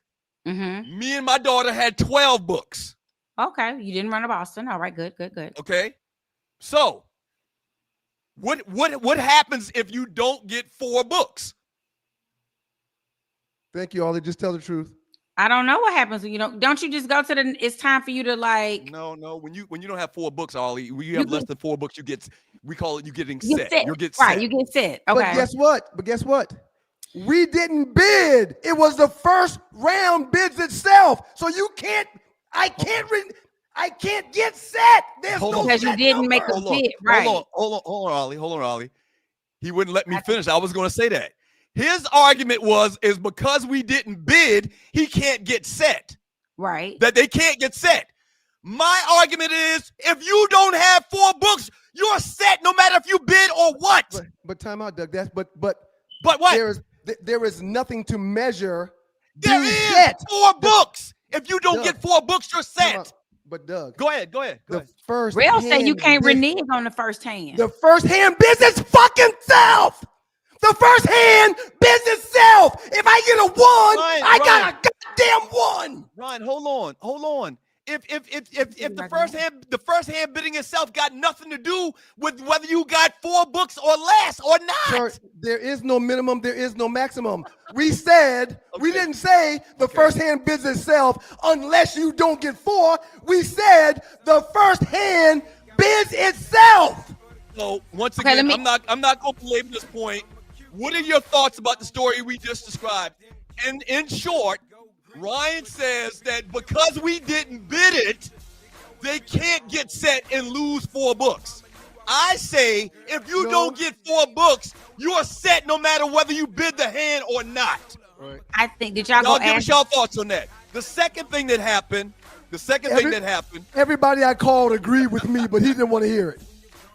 Well, it's mixed in the chat because I'm saying there are people that saying you can't do that unless you establish that was the rule in the first part. And again, other people say you can't be set on the first hand no matter what because you didn't get it. At the end of the day, everybody plays spades all kind of different ways. It's not the Doug Stewart rules of goddamn spades. So when we get back from the break, you automatically lose if you don't get 4 on the first one. We didn't establish anything like that, so it's fine. When we get back from the break, if we didn't establish it, why was I set if we didn't establish that? When we get back from the break, I'm gonna give you the second thing that happened, and I want to get your thoughts on that as well. And then we got to go over the last 48, the biggest memes in the 2 Hours Shoes Facebook chat group. I'm gonna ask ChatGPT while y'all talking about because I think it got in a fight. What did Pumpkin say?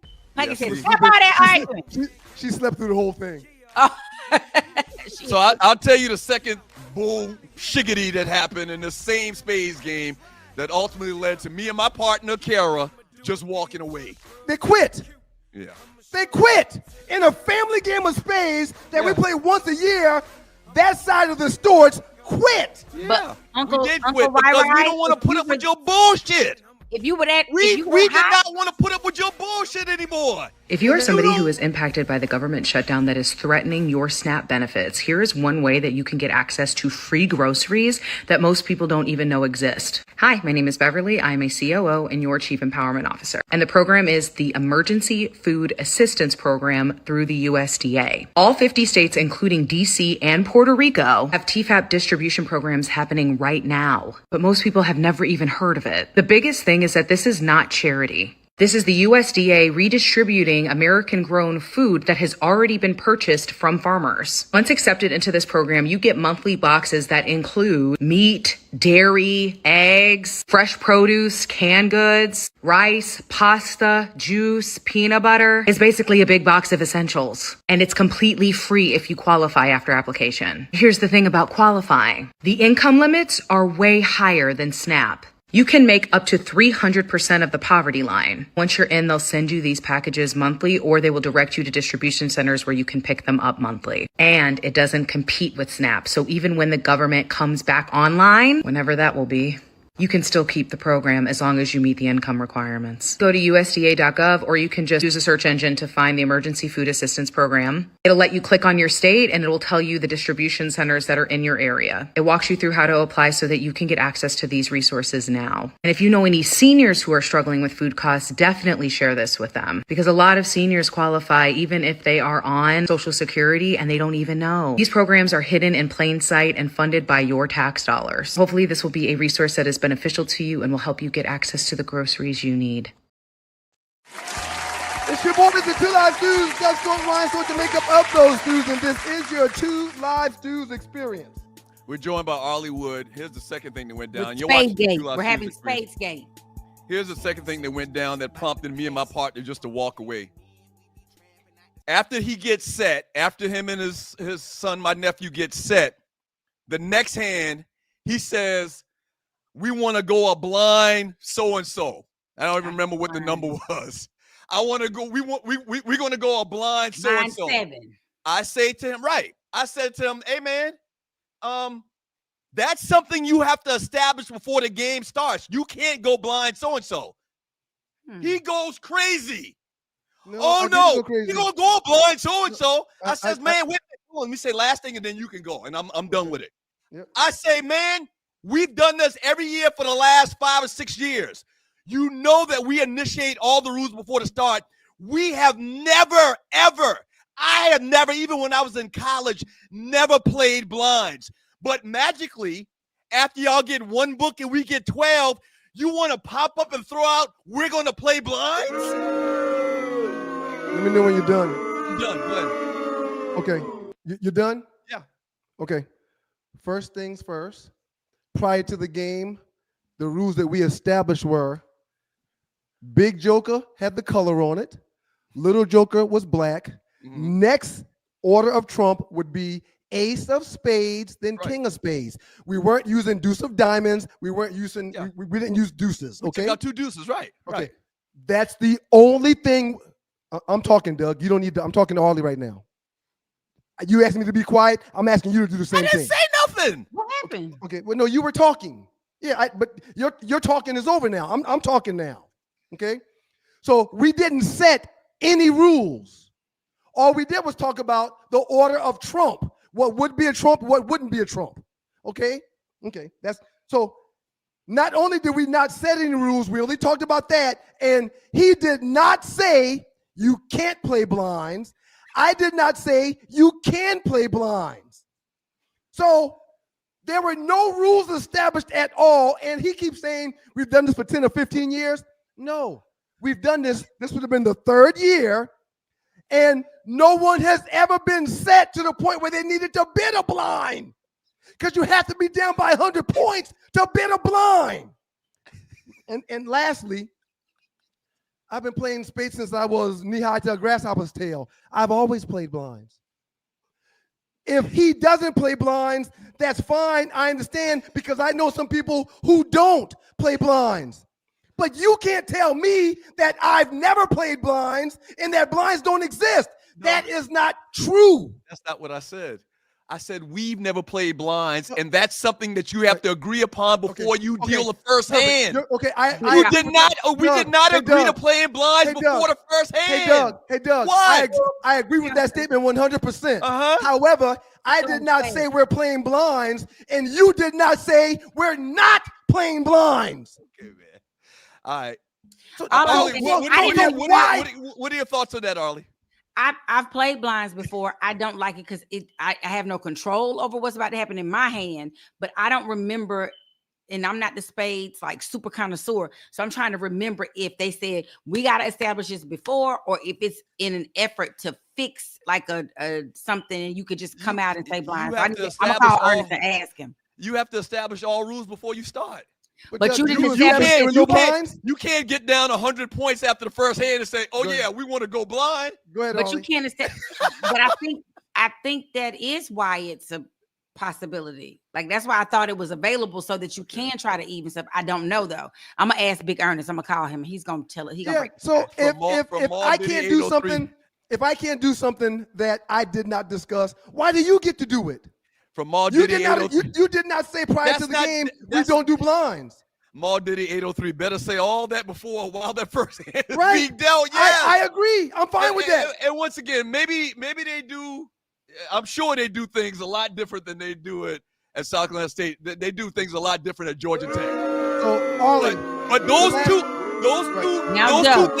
two things that you pulled would get your ass in a big ass brawl in damn Belcher and freaking. Hey man, for the record, when there's only 1,000 people that go to your school, y'all probably do have the same records, the same rules. Yeah, but we got 18,000 on my yard. Yeah, we played with blinds. Yeah, man. And again. Last thing I'll say, Ollie. If I can't be granted blinds because I didn't ask for them before the game, why do you get granted non-blinds when you did not bring that up before the game? What typically would get done is people would communicate what's right or what's wrong, not quit. You sound ridiculous. Yeah. You can't arbitrarily come up with a rule to help you, hopefully, after we played the first hand and establish all the rules. You know this. So long story short. Please don't overtalk me. Don't do that. Don't overtalk me. Don't overtalk me, Doug. Don't do that. Did you establish that we weren't doing blinds? Ryan, that's not how it works. Why? If we don't establish, it's not established. Ollie, go ahead. If we don't establish it, it's not established. Go ahead, Ollie, please. Go right. ahead. Still be the reason. That's the way rational people play spades. So why couldn't you just say, Ryan, y'all can't do that, and then y'all? I did say that. I did say that, but he had a conniption like he's doing right now. Yeah, no, you said I don't think you had a conniption in front of Kara. He had a conniption in front of all of the kids.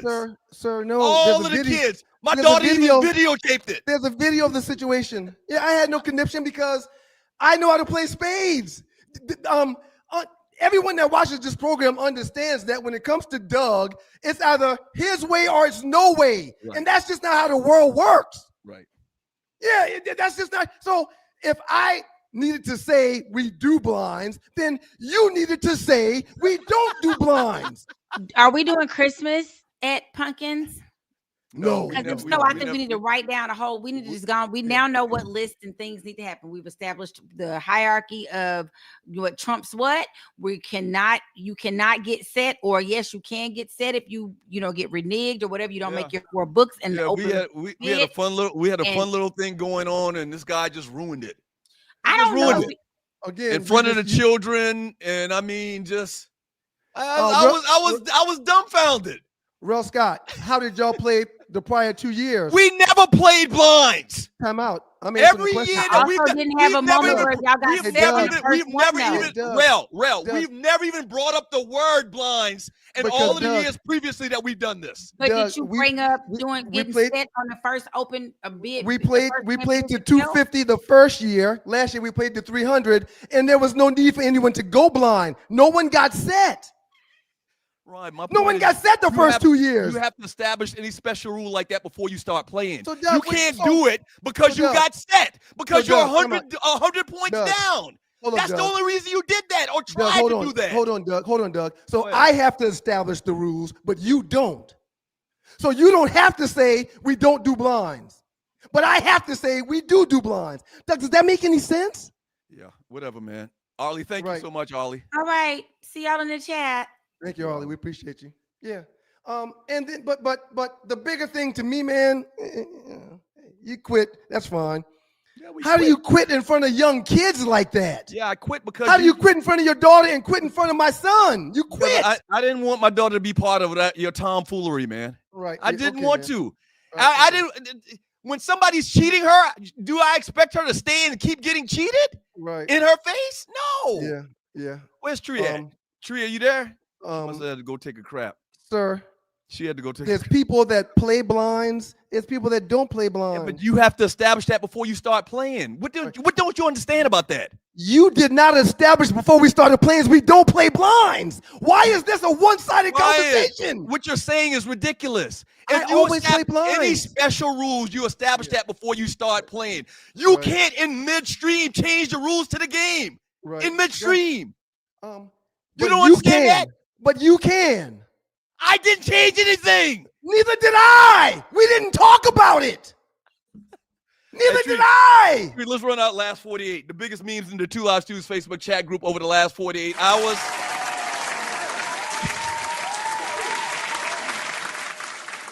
We got some pretty good ones for you today, man. Thank you for joining your boys. Please pass the word. Hit the share button. Hit the like button. We really, really would appreciate it. If you can donate to the show, we would appreciate that as well. Look to the bottom of the chat to the right. There's a dollar symbol. Click on that and donate $1, $2, or whatever the case may be. So there's a handful of people in here that say blinds. There's a handful of people in the chat that say no blinds. So I guess the one side is right because it fits your argument, right? Tree, are we ready? In this chat, let's go. Everybody is not saying no blinds. Right. From Two Live Stews Radio Facebook chat group, I actually posted this, man. You got to effing be kidding me. There's an official dodgeball league on ESPN right now. Jesus, take the wheel.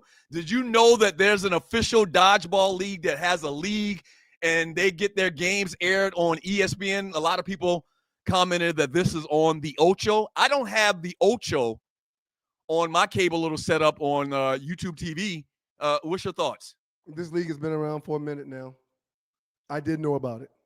I fell across it one night. I forgot what it was I was doing, but I saw them professionally playing dodgeball.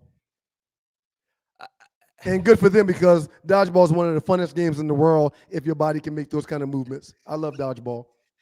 If you can dodge a wrench, you can dodge a ball, as the famous saying from the movie. Yes. Yes. I was flabbergasted. And from what I understand, this Ultra channel has a lot of fringe. Like somebody said, there's a pillow fighting league. What? What? Yeah, I was shocked.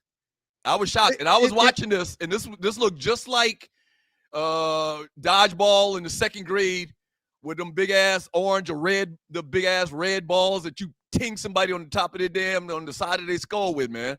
Right. Everybody wants to be good at being an athlete at something. So they're creating more sports that allow people to do that.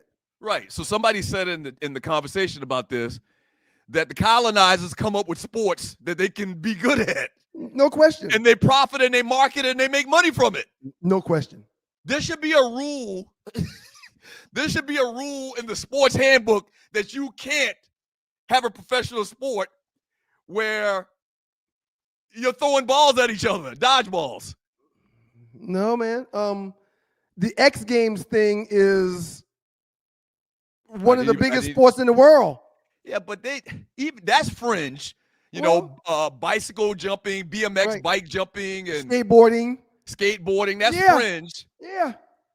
But come on, but again, they're creating things that they're good in to be able to say, right, here's what we do. You know, y'all are taking over baseball, y'all are taking over soccer, y'all taking over football, y'all own basketball. What can we do that y'all don't? Oh, let's pillow fight, let's skateboard, let's roller skate, let's dodgeball. Play dodgeball. I just thought that was real funny, man. Next one, Tree, and you're watching Two Live Stews Experience. Thank you for joining your boys. The Slap a Bitch contest that started in black strip clubs in the ATL is now a sport. It's not just women. What? It's anybody. It's a slap contest. Yes. It's a slap contest. I remember that from Blue Flame. Didn't they used to do a slap contest at Blue Flame? Blue Flame, 24K off of Buford Highway, off of Cheshire Bridge, I'm sorry. Yeah, there were slap contests. And that's on the Ocho? On any given night, you can see it on TV in several different places. Wow. Shouts out to Marshall Falk, man. He's taking over for the he's leaving his job with Dion for Colorado, and is taking over as the head coach of the Southern Jaguars. Congratulations. Press conference today at noon. I actually posted this. Did I post this? No, somebody else posted this. But I actually dropped one of our listeners that listens to the show was on the board that offered him the job. He accepted. I posted it as kind of like an insider thing. I said inside. We had inside information. I posted this, and within 2 hours, 30 other darn news sites reported the same thing. They stole the damn headline from us. And did not give credit to where credit was due, like we often do. Did not give credit. Like we often do. We see something on somebody else's site, and we saw this at so-and-so, or so-and-so stated this first. They didn't give the students no credit for that breaking news. So this goes along with the whole theme of former NFL greats with very little experience getting a head coaching job at the HBCU. Is good for the program because it brings a lot of spotlight. This is good for Marshall Faulk as well because you remember he got into some trouble into a little scandal at ESPN over sexual advances or something he did that a couple of cats got fired from. Allegedly. Right. So he's one of the greatest running backs in the history of the game. And the Southern Jaguars, they actually won this past weekend. They beat Grambling. And I think that was their second win of the season in the Bayou Classic. And I think that was their second win of the season. So Marshall Faulk's going to be their new guy going forward. I love it. Congratulations. Yeah. All right. Quick break. And when we get back, we'll finish up the last 48, and we'll get into all of the chat messages and all of your thoughts. Shouts out to the good folks at WGPR Hot 107.5 HD2 FM in Detroit. We appreciate you, Detroit. You want to finish the show, log on to the Sports Rap Network app or log on to YouTube and pull us up there. We appreciate y'all. 2-minute trespass coming up as well. I think you guys will enjoy what we're going to play for you for our 2-minute trespass today.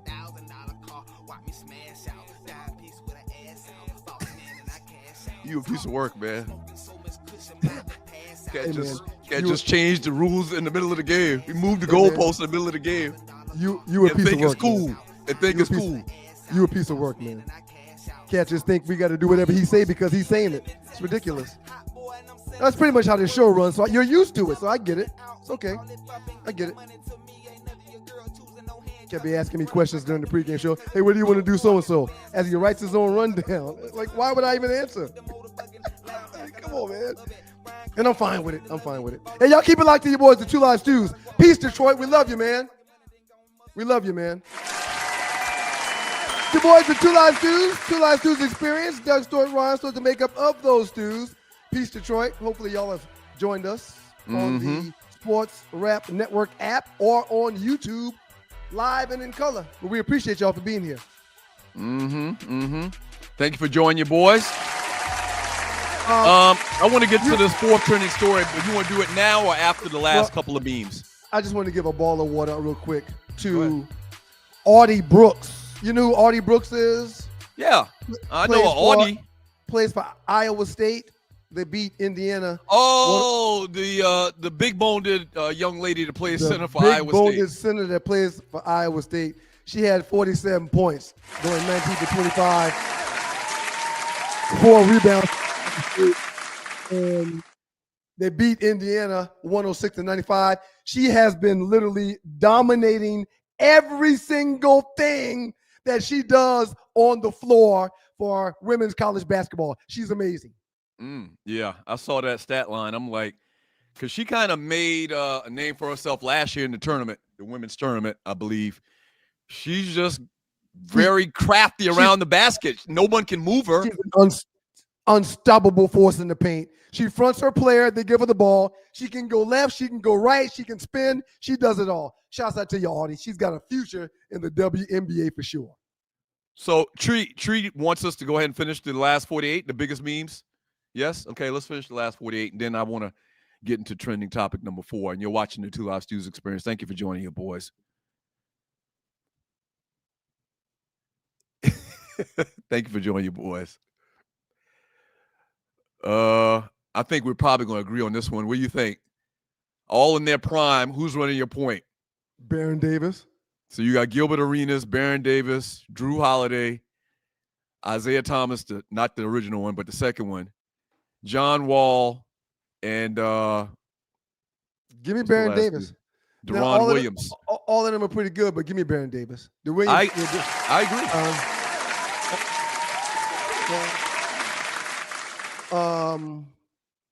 I think he got hurt early, which is why he didn't have Baron. I think he got hurt early, and that's why he didn't play 15, 16 years. No, Baron Davis played for a long time.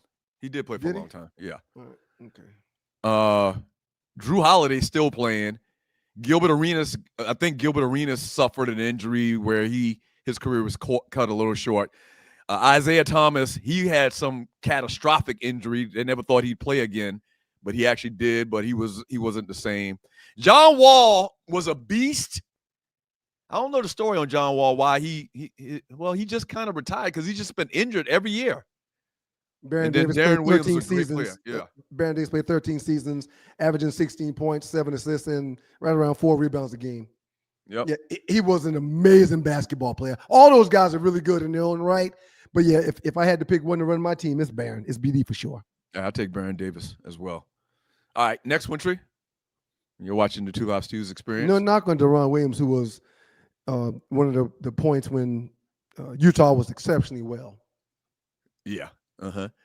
This is another one. If you're listening to the show on WGPR, this is more reason on why you should watch the show live if you can, because of the visual aspect. Most influential MC: Rakim, Big Daddy Kane, LL Cool J, Slick Rick, KRS-One, or Cool G Rap. I think this is very simple. I got 2 answers for this one. Okay.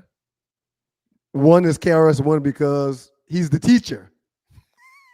But the question is influential. Well, yeah, go ahead. Okay, go ahead.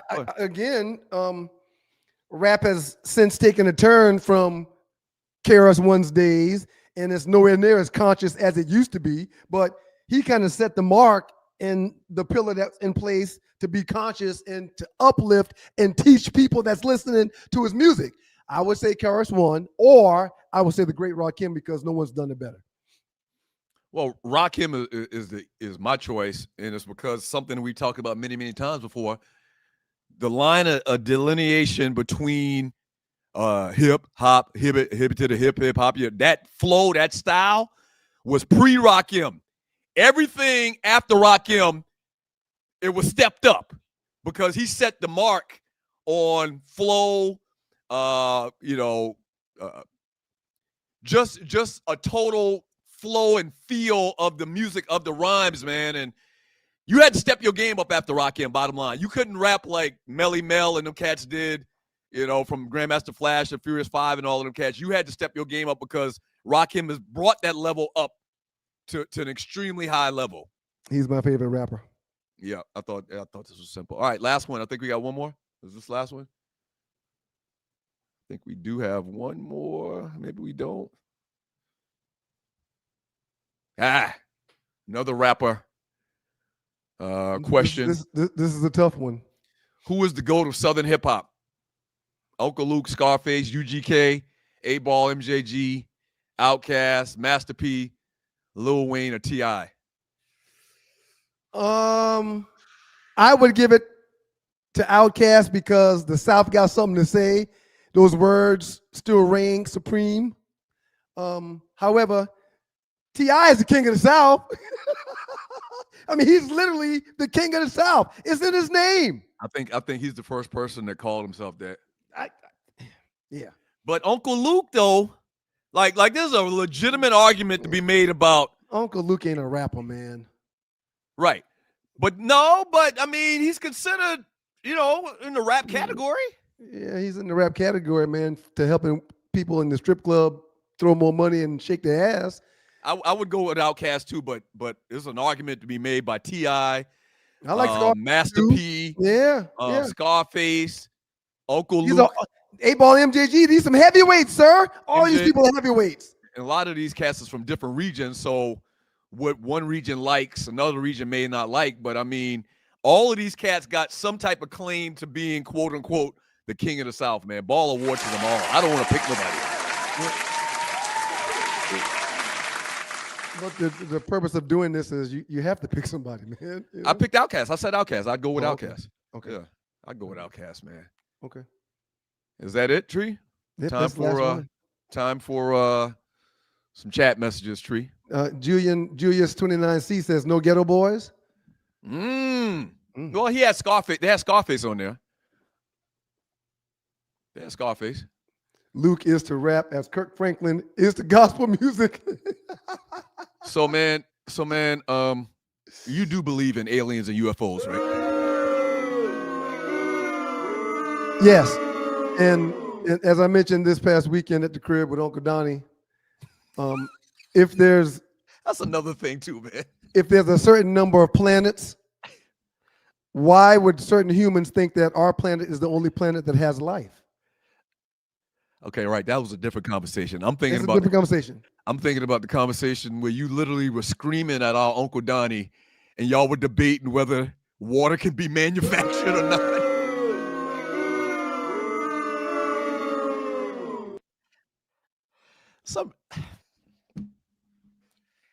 Let me just say this, man. And okay, just like we had this debate about the space thing, people that are watching right now, imagine that same veracity that he had with me 15 minutes ago about this space thing, screaming at our Uncle Donnie about the fact that water can be made. And Uncle Donnie saying, if God didn't make it, it's not real, right? But we drink it every day. Well, why would you? I'm just asking you a question. Right. Why don't you just let it go? I had kids in the room and they need to know the truth and hear the truth.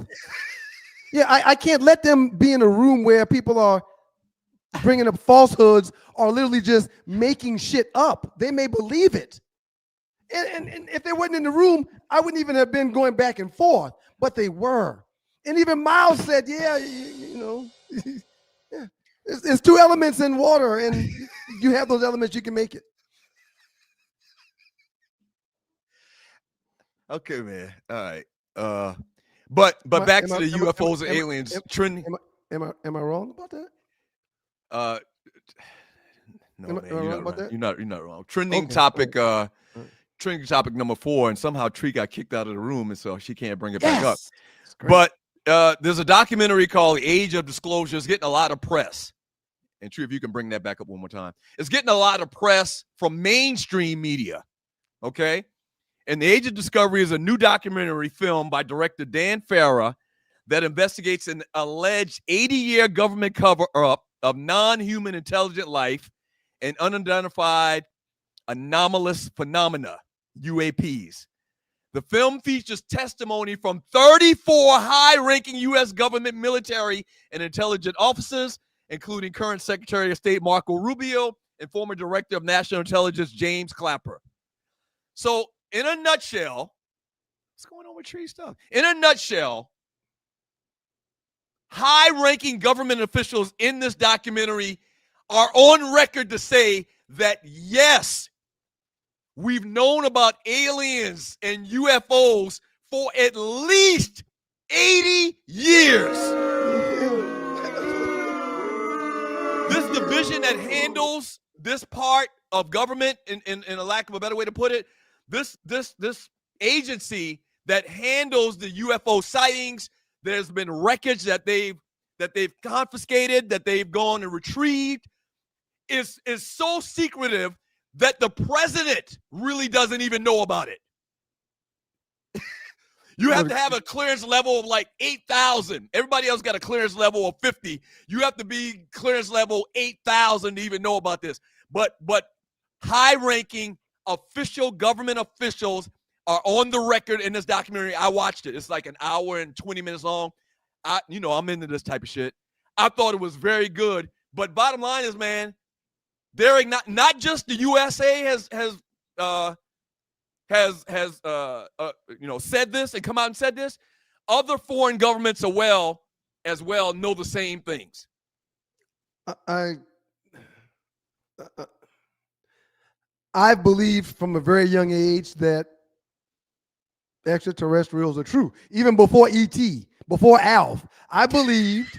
Before Alf? Before Alf, yes. Before Alf came from Melmac and did a TV series, I believe that there are other planets and there are extraterrestrial beings all around this world. For those who think that around this universe, I would say. Universe. Yeah. For those who think that humans are the only life form, why are you so special? Hey man, there's billions of stars in our universe. There's billions of universes and galaxies. So there's like quintillion, trillion, yillion, billions of whatever opportunities for life to be somewhere else in the galaxy, in the universe, or whatever, man. But bottom line is, y'all need to watch this. Y'all need to check out this documentary, and I think it's on Prime. I think it's on Prime. Go ahead. You have a line brother that's a pilot, Mm-hmm. and he has told you that there's been several times he's been up above the clouds, right? And he saw things that wasn't a shooting star, but was shooting faster than a shooting star. Absolutely. He's been a pilot for 30 years, and he said, yeah, it's some shit going on that is from another world, another realm, or whatever. And they also talk about two things: time travel and how these guys shape matter and can go from one existence to another. You need to watch it. And the second thing that was very interesting to me was they talked about the speed of these things and how they know that it's no invention or any type of mechanism from any place in the world, any country. They talked about how the top speeds for like a jet, and these aren't the exact numbers, the top speeds for jets are like 3,000 miles per hour. Mm-hmm. They've clocked these things doing like 40,000 miles per hour. Yeah. Yep. Again, I don't know why some people think that life can only be here where we are. Mm-hmm. You know, I mean, well, but and a real problem with this is it's going to be real contradictory to religion, and that was part of the conversation they had on this documentary. That a large part of why this has been kept so secret, because if it is true and we aren't the only people, and the effects of Adam and Eve and God and the Garden of Eden and all of that stuff, man, is going to be questioned to a degree. No, but those things took place here. Right. Not in Saturn or not in here. Well, I think I'm not in the Bible like you are. Tree, let's get into these chat messages, Tree. Y'all have shown your ass today. Tree, how was your family weekend? It was fine. My son just left here. I saw him sitting back there. Macaroni. I saw him sitting back there. He came to get. He asked me to make another pan. Yeah.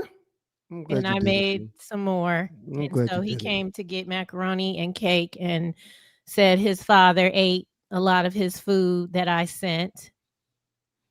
Tree, thank you for making him more macaroni.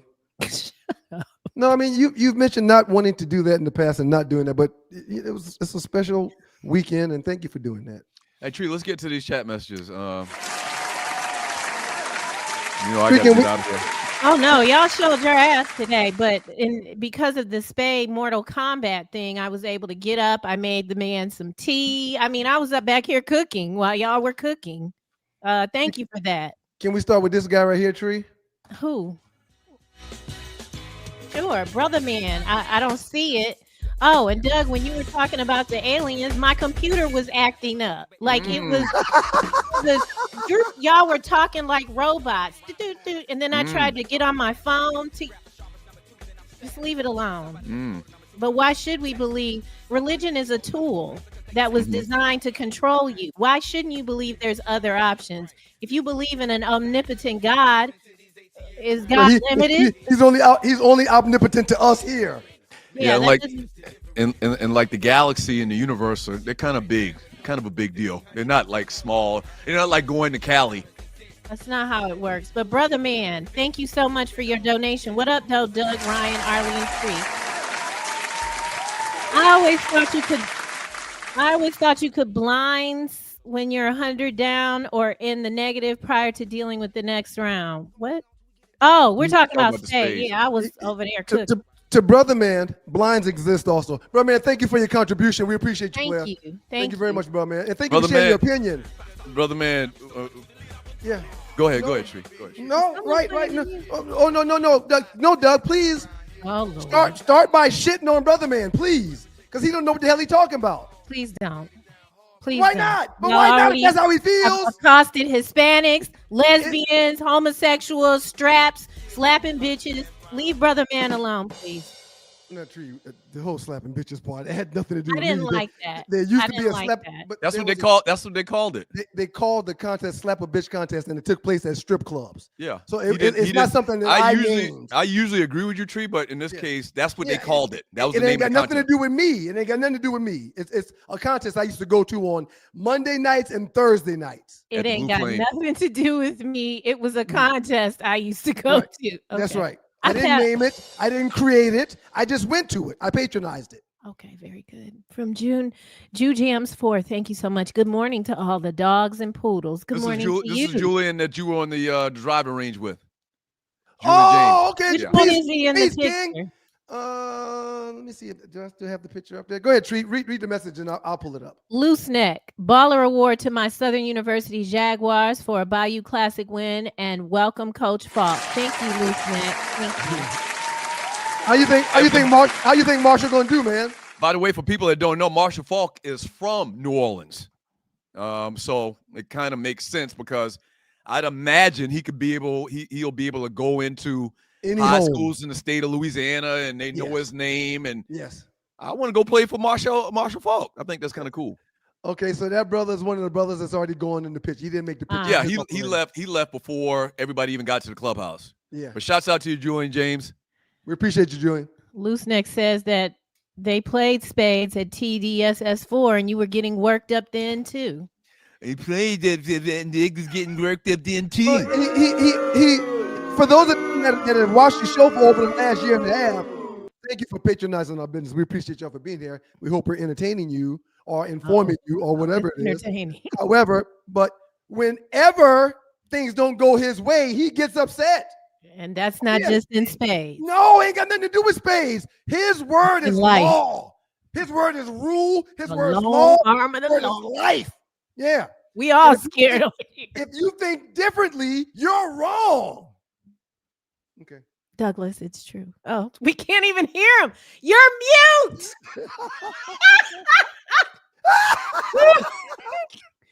So what Ryan's doing now is one of those deflective tactics he does. Yes.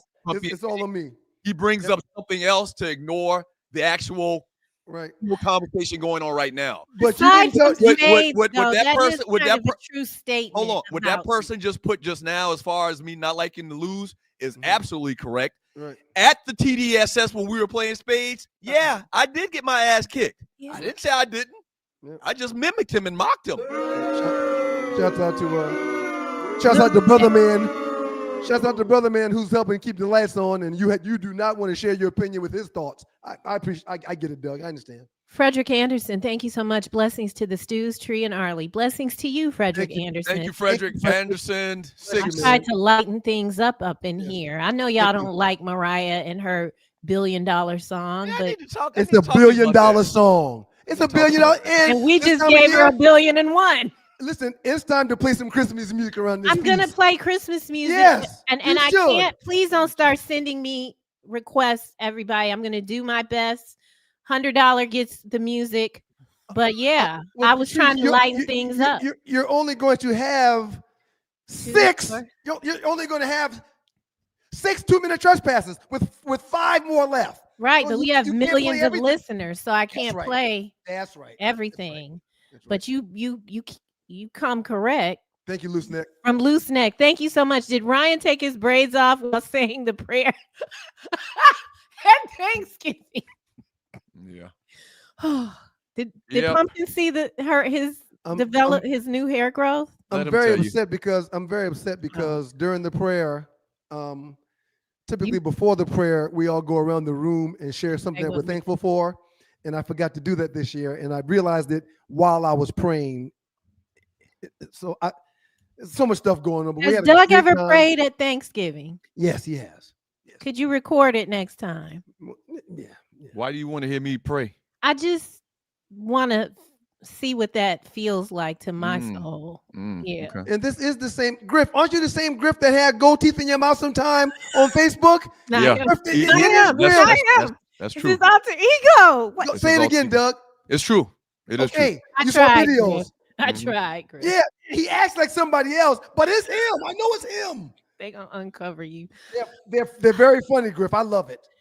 From Griff, without his gold teeth, what's happening, fam? Paying my dues. Looking forward to the Celebration Bowl and who will go against the MEAC champs. I have intentions on being there with y'all at the Celebration Bowl party, Griff, if you're going to make it. So South Carolina State's going to play, just an update. South Carolina State's going to play either Jackson State or Prairie View in the Celebration Bowl here in Atlanta on December 13th. But that Friday night,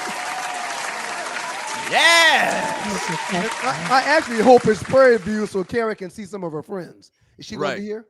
Yeah, my baby girl went to Prairie View, but before the 13th, before the big game, DJ Big Worm on the Wheels of Steel, Josephine Lounge, Friday night, December 12th, PartyBulldogsParty.com. Come on out and see how we really, really do it for an old school party, man. It's going to be a great, great night. Come on. Shout out to you, Big Worm. We appreciate you, player. It is a good party. And I'm not just saying that because you forced it. Yeah, you were there last year. Tree, are you going this year? Yeah. Damn it. Of course I am. All right. The fuck you thought? My husband might be there. From Osiris, NFL's number 2D, you kick FG, punt, pin them deep, let the unit feast. Fourth down, gut call, gave up field position, killed momentum, play safe, win ugly. Thank you, Osiris. He's referring to Cleveland and how they called the game and the turnovers and stuff they had. It was just atrocious. Hey, man, I don't think I've ever seen an NFL team that had bad field position the entire game. The whole game. They were on their side of the field the whole game. And deeper than their side of the field. They were like in their red zone the entire – it's crazy. Yeah, but whoever made the point, and we didn't bring it up until they posted it, he's literally got 2.5 seconds to get rid of the ball. Watch it and watch other teams that got good blocking, man, that have good blocking. And I know it sounds like we're making excuses to all of the Shedeur and Dion haters, but no, I mean, it's true. I didn't say he played great, but he damn sure don't have no time to get rid of the ball. And when you're getting rushed by, never mind. Thank you, Osiris. Thank you, Osiris. Go ahead. Bussa, happy birthday. Peace, Bussa. 65. Happy birthday, Bussa. Damn, Bussa, you look good for 65, Yes. player. I mean, is that a current picture? Is this a verifiable picture photo? Come You got a on. picture 20 years ago. You got a picture 20 I years need ago. to know. Happy birthday. Looking good at Peace, Bussa. 65. Peace, Buster. That's all. Every single cell in your body is happy. Okay. Thanks for all the well wishes. Thank you for being here. And happy birthday, Buster. Happy birthday, Buster. Yes. On your birthday. From Loose Neck. Loose Neck is obsessed with your braids. Ryan's Braids will have a sponsor sticker on it by Thursday. Like now we don't mind that. If any beauty supply or hair oil maker wants to sponsor his hair, his wig. The problem I'm having with it, it's not a wig. It's not a wig. Welcome it. The problem I'm having with it. The problem I'm having with it. The problem I'm having is that it's so much hair that my fitted hats from the past don't really fit anymore. I got to pull them down because of so much hair up there. So much hair up there. Peace, Loose Neck. Thank you, Loose Neck. And we'll take that sponsorship, Loose Neck. We'll take it proudly. Thank you. Thank you. From Flex Image Training, putting a little something on my ticket to the SME show. Thank you, Stews, Tree, and Arlie. It is a show. Thank you, Flex Image Training. It is a show. Thank you, Flex Image. Thank you, Flex Image Training. You're the man, Flex. We appreciate you, man. We're on the radio. No, it's so at Flex Image Training. At Flex Image Training. Check out our folk, man. If you got a website you want us to post or something, Flex, please put that up there next time, man. We'll do it for you, player. From Earl McDowell, Tree, the great Santa Claus will call in within a couple of weeks. Thank Ah, the great Santa Claus. Thank you, Y'all Earl. need to hear that call. And, Definitely need to hear that call. and for the record, Earl, everybody on the platform loves you except for Tree, so we appreciate all you do. Thank you very much, Earl. Go ahead, Tree.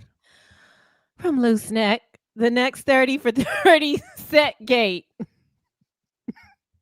Yeah, now it was a lot. It hurt to get set early, but Miles didn't realize that jokers were Trump. He didn't realize that. Even though So his daddy, he's learning. He's learning. This would have been his third time playing. So he's learning. And we got set, still made one book, but yeah, I mean, it is what it is.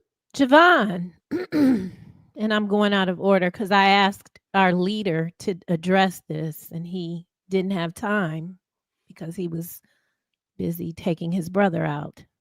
Doug, you want to address this? Yeah, so we didn't have a top 5 today because we couldn't agree upon a top 5. It's got a lot to do with obvious reasons. So yeah, let's not dwell on it. Let's move on. We've had too much back and forth very today. obvious. For the record, I did prepare a top 5 as we talked about and discussed, but somebody didn't want to do it. So, you know, it's okay. That's not what happened. But no. We'll bring back for people that listen to the show daily. We'll bring back top 5 next week. Because there's a winner. There's a winner in here. There's a winner in here that needs to be established. Yeah, we are tied at 24, and whoever wins the next one wins the inaugural Two Live Stews top 5. That's a delay. Yeah. Now, let's see. Thank you. Thank y'all for caring and asking. From Loose Neck. If Ryan was Doug's spade partner, he would cut him on purpose. No, I do all I can to win when I play spades. Yeah, and if you can't win, you sabotage everything. Right. No. Yep. Go ahead, Tree. So speaking of spades in college, we had spade tournaments and Tecmo Bowl. Yep. Thank you, Griff. I didn't play Tecmo Bowl. I played spades, but not looking back at it. Tecmo Bowl was one of the dumbest games in the world, but we freaking loved it. Griff is exactly right. He went to A&T. We got down with Tecmo Bowl and spades. In essence, if you only had 4 plays to pick from, and if the person on the defense picked the play, that I mean, it was a wholesome time though. Y'all was inside. Yeah. Y'all was not outside being YNs. Yeah. You weren't acting like that. Yeah. From Sydney Action Jackson, happy birthday to my mama Jackson and my aunt. They twins. Happy birthday, Mama Jackson. And your sister. So your mom and your aunt. Happy birthday. From Osiris, good to see big game players giving back to HBCUs that have been underserved and underfunded while PWIs eat off our talent. Just hoping Marshall Faulk's money ain't funny and this isn't a quick stepping stone to a PWI gig. While we're talking about Osiris, thank you, team. Appreciate it, bro. Appreciate you, bro. Quick second here, man. Lane Kiffin leaves Ole Miss and goes to LSU. 7-year deal, $84 million. That's $12 million a year for those that doesn't have a computer or calculator in front of them. He will not be allowed to coach Ole Miss in the college football playoff this year. He was at Ole Miss for 6 years. They went 55-19 from 2020 to 2025. It's the 3rd best record in the SEC during that time. Kiffin did not attend, or the final meeting for the team will be today, and he is not going to be able to attend that meeting. Give me your thoughts on Lane Kiffin leaving Ole Miss to go to LSU, sir. Well, it's just another reminder that this shit is about money. And none of those kids should feel embarrassed about nothing if they getting some money at the end of the day from it. Nothing. Players are coming. Go ahead. Players are coming and going now, just like coaches have come and gone for decades. So I'm fine with that aspect of it. Next question for you, unless you got another comment. No, that's it. In a nutshell. Next question for you. Are you mad at Lane Kiffin for choosing LSU over Ole Miss? I think it's dirty. Okay. I think it's dirty because I know he lied to some kids and told them that he was going to be there. Yeah, but I mean, once again, I look at it as more so of an example for these younger kids and why they should get their money, why they should get in the portal if they want to. All of this stuff about college football is coming to an end. Saban retires. so-and-so retires because the game has changed so much in this NIL stuff. It's fine. Like, we haven't skipped a beat as far as college football. As a matter of fact, I think it's gotten better and more competitive. Yeah. I think everybody made it seem like the world was going to come to an end when this stuff started happening. And lastly, it hadn't skipped a beat. The real Bill, put that back up, the real Bill real quick, Tree. Okay. I'm sorry, if you can find it. They knew who Kiffin was when they hired his ass. Yes! Right, exactly. This will be Kiffin's third team in the SEC alone. Y'all knew who he was. Right. This man has had like 10 jobs. This man's been the head coach in the NFL like twice when he was like in his 20s. Oh, And wow. The last thing I want to say is this. If you are the head coach of Ole Miss and you get a chance to go to Florida and or LSU, you're leaving too. Yes. You're not going to choose Oxford over Baton Rouge. You're not going to choose Oxford over Gainesville. Right. You're not doing it. Absolutely not. Absolutely not. Continue. I don't understand. For last comment, I don't understand why Ninja would go to Ole Miss anyway. Well, he's not. Like, a ninja. I mean, and they're too young to the parents should know this. They gave out miniature rebel flags to like 60,000 people in To that wave stadium, in the stadium. forever. Right. Okay? Yep. That alone would not let me send my kid there. Now, the bulk of everybody's recruiting comes from the state that they're in. So Ole Miss's bulk of recruits come from Mississippi. Man, However, go ahead. a buddy of mine by the name of Norman Hand, rest in peace, Norman Hand, played and came out in 91 when I did. He went to Ole Miss. He was recruited by everybody in the country. My comment to him was, Big Bear, what are you doing? Why are you going to Ole Miss? They're doing some things that other people ain't doing for me, Stu. Right. They have to be playing black players or before NIL. My comment, I understand. If you good enough to get recruited by Ole Miss, you're good enough to go and get recruited by other programs that ain't going to have a million rebel flags in the stands waving during the game. And there's no way in hell that he should have been allowed to coach this team. The minute you tell me I'm going someplace else, get the hell on. Yeah, grab your coat and your hat and leave. All right, Tree, go ahead. How's your back, Ryan? Killing me. I can't wait to get it. Okay, we're almost done.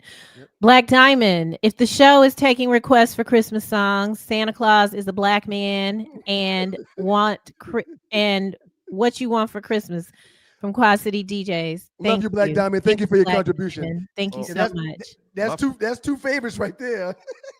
Well, I mean, please, can you get in a rotation, Tree? Can you get in a rotation? I've got it. I don't want to talk about it here because what you don't understand what happens. I can't make a request? Yep. You don't have to do it if you don't want. No, I'm gonna do whatever you say. You know that. Well, know that. Two of Black Diamond's requests and Silent Night by the Temptations are three that have Right. to be played. That's all I want is Silent Night by the I Temptations. know why. I didn't know if he was gonna try to sing with it. But yeah, of course. Oh, well, if you insist. Silent Night. That is continue on with your donations. And we thank you so much. Okay, I'll let you go. Did y'all go to church while y'all were at home? No, I came back Saturday. Baby girl had to be back to school today, so we came back Saturday. From Loose Neck. Progressive is hiring Ryan to do those backup quarterback commercials, but he's delivering bad news to kids. Shout out to you, listening. Thank you for your contribution. Progressive, if you're listening. Yep. Available. Yep. Shout out to you, Loose Neck. Thank you for your contribution. That. It is appreciated. Thank you. Osiris, alien. Damn, Osiris. Thank you, Osiris. My alien. My dog. My question stays the same. How does this empower Black people? If it doesn't move us economically, it's a distraction. We need to lock in on wealth. Well, I'm not saying it's not a distraction. It's distraction. And thank you for helping us lock in on wealth with your donation. Thank you, Osiris. Yeah, but I mean, I think we do need to be concerned about aliens that have technology to fly their ships at 40,000 miles per hour. That sounds like it's none of your business. You want to control space and the fucking freeway? They say the ships can travel in space, You travel police in everything. You our want to police air 285 and the airspace now. and their ships can go underwater. Right. Also. That's another part that they talked about a lot. Right. He's Aquaman. Yes. Yes. So you don't think we should be concerned Just of alien beings that have technology that can fly their planes at 40,000 miles per hour? You're not concerned they could just annihilate us with a push of a button? Anything that's not happening over here and between here doesn't concern me. Not.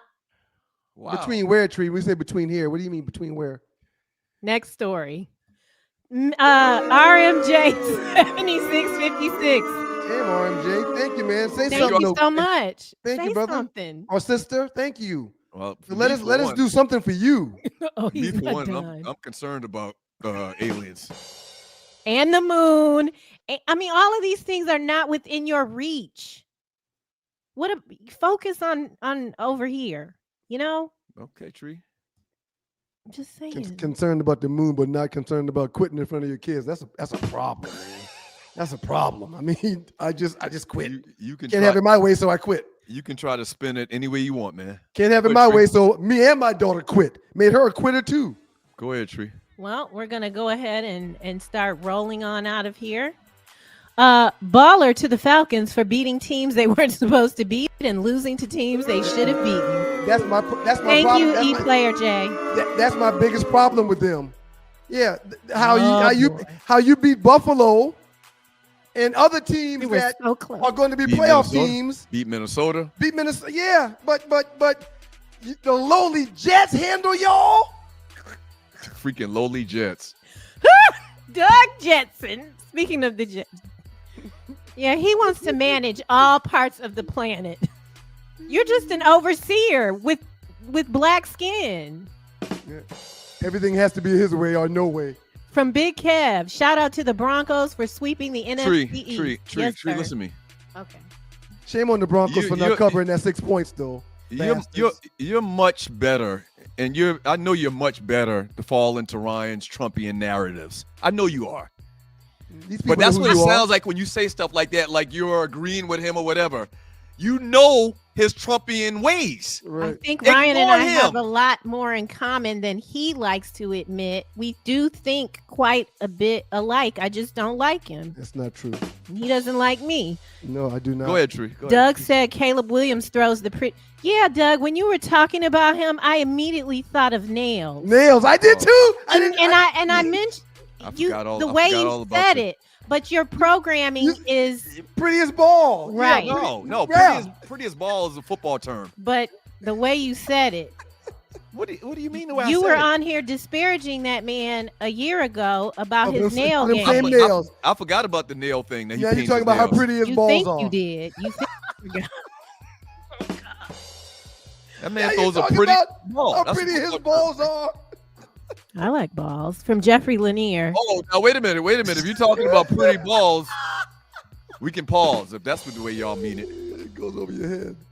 Coach Harper's boys. It goes under your head. Okay. Coach Harper's boys. Shouts out Jeff Lanier. Hi, Jeff Lanier. Welcome to this the is Two good. Live Stews experience. Read this one, Tree. This is a great one right here. Lane is the first NIL coach who leaves programs every 2 years. Ole Miss was his longest tenure in coaching. Yeah, he was there. 16 years. Yes. He did his time there. These coaches don't stay places longer than 4 or 5 years. So Jeff, go ahead. No, you please go ahead, sir. Please. No, so Jeff played running back, played same position, football at South Carolina State when I was there. He's from Cleveland. Jeff, I want to get your thoughts on Shedeur. If at you're some still in point. the room. If you're still in the room, maybe you can post something real But quick. you're going to go watch this later. You're going to watch the replay. Right.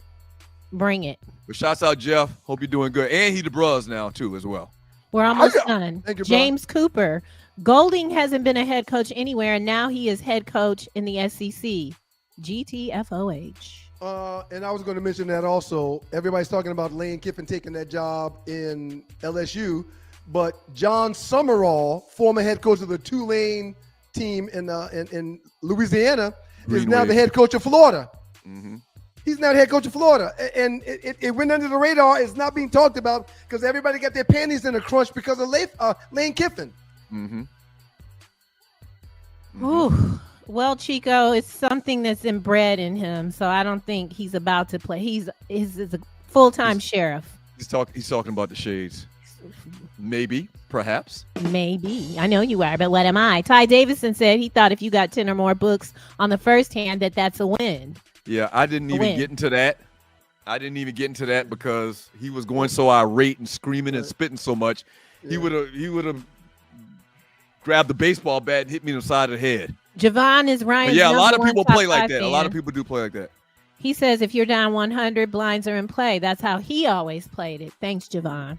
Doug said blinds don't exist. I didn't say blinds don't exist. That's a lie. You told 50 lies in this show, man. Go ahead, Tree. So real quick. Nobody asked me, but they do exist.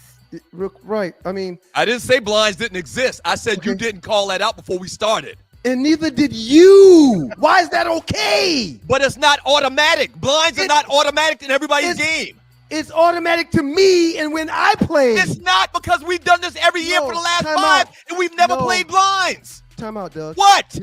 This was the 3rd year. We've never played blinds. We've never needed it or discussed it, but I play blinds.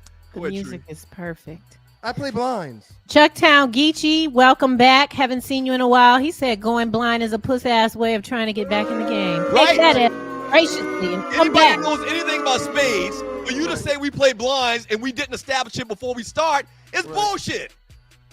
Did you say we weren't playing blinds? Thank you, Chucktown. Did you say we weren't playing blinds? What am I missing here? So because I didn't say we're not playing blinds, you have the option to say we're playing blinds later.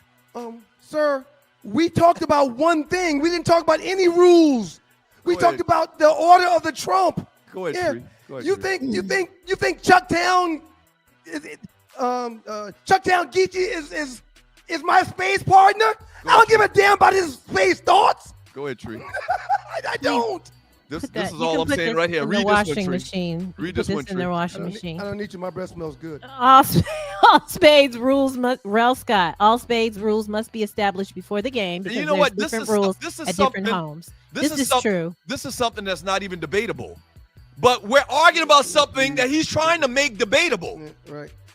No, Doug. If you don't, everyone that plays spades know that you established any special rules before the first hand is dealt. That's all I'm saying. So no blinds is a special rule that you did not establish. But I need to establish the special rule of me playing blinds. I get it. I get it, Doug. It's okay. I get it.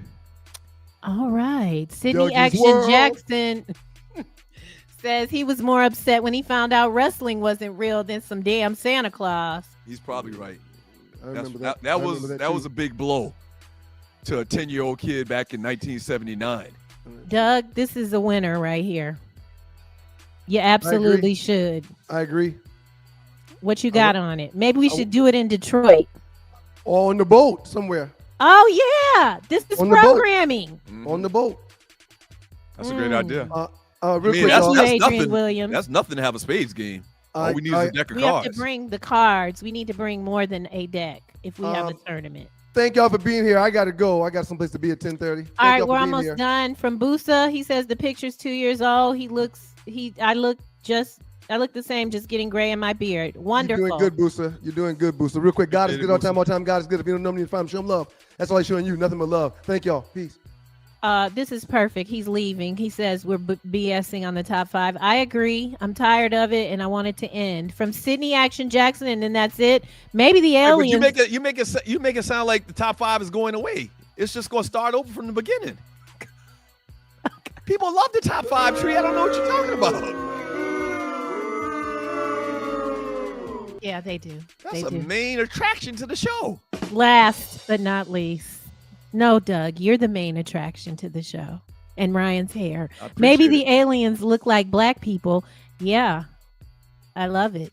I like it. Doug, take us out. Wow. That's a good thought. That's deep. But you definitely need to check out, it's called The Age of Disclosure, which was fascinating as well. It's a documentary, so it's not like I'm spoiling anything or whatever. But very fascinating. Ryan mentioned it for a half second. I think we talked about this on the show. I'm an alien UFO guy. They keep mentioning that 85% of the world's oceans have never been explored. And so if you're from some other realm or galaxy or whatever, and you come to Earth and you don't want to be seen, a great place to goddamn hide is the oceans. In the existence of the planet, it's been here for millions of years, we still have only surveyed and explored only 15% of the Earth's oceans. Very fascinating. Check it out. The Age of Disclosure. And it's good. It's good stuff. Hey, thank y'all so much for joining us today on the Two Live Shoes. Shouts out to everybody that participated. Shouts out to everybody that donated to the show. We really, really appreciate it. Shouts out for telling people about the show. Shouts out to everybody that's sharing the show. Okay? We really, really appreciate it, man. Thank y'all so much. We'll be back Thursday. Same Stu's time, same Stu's channel, and all of that. Thank y'all. Y'all have a great rest of the week.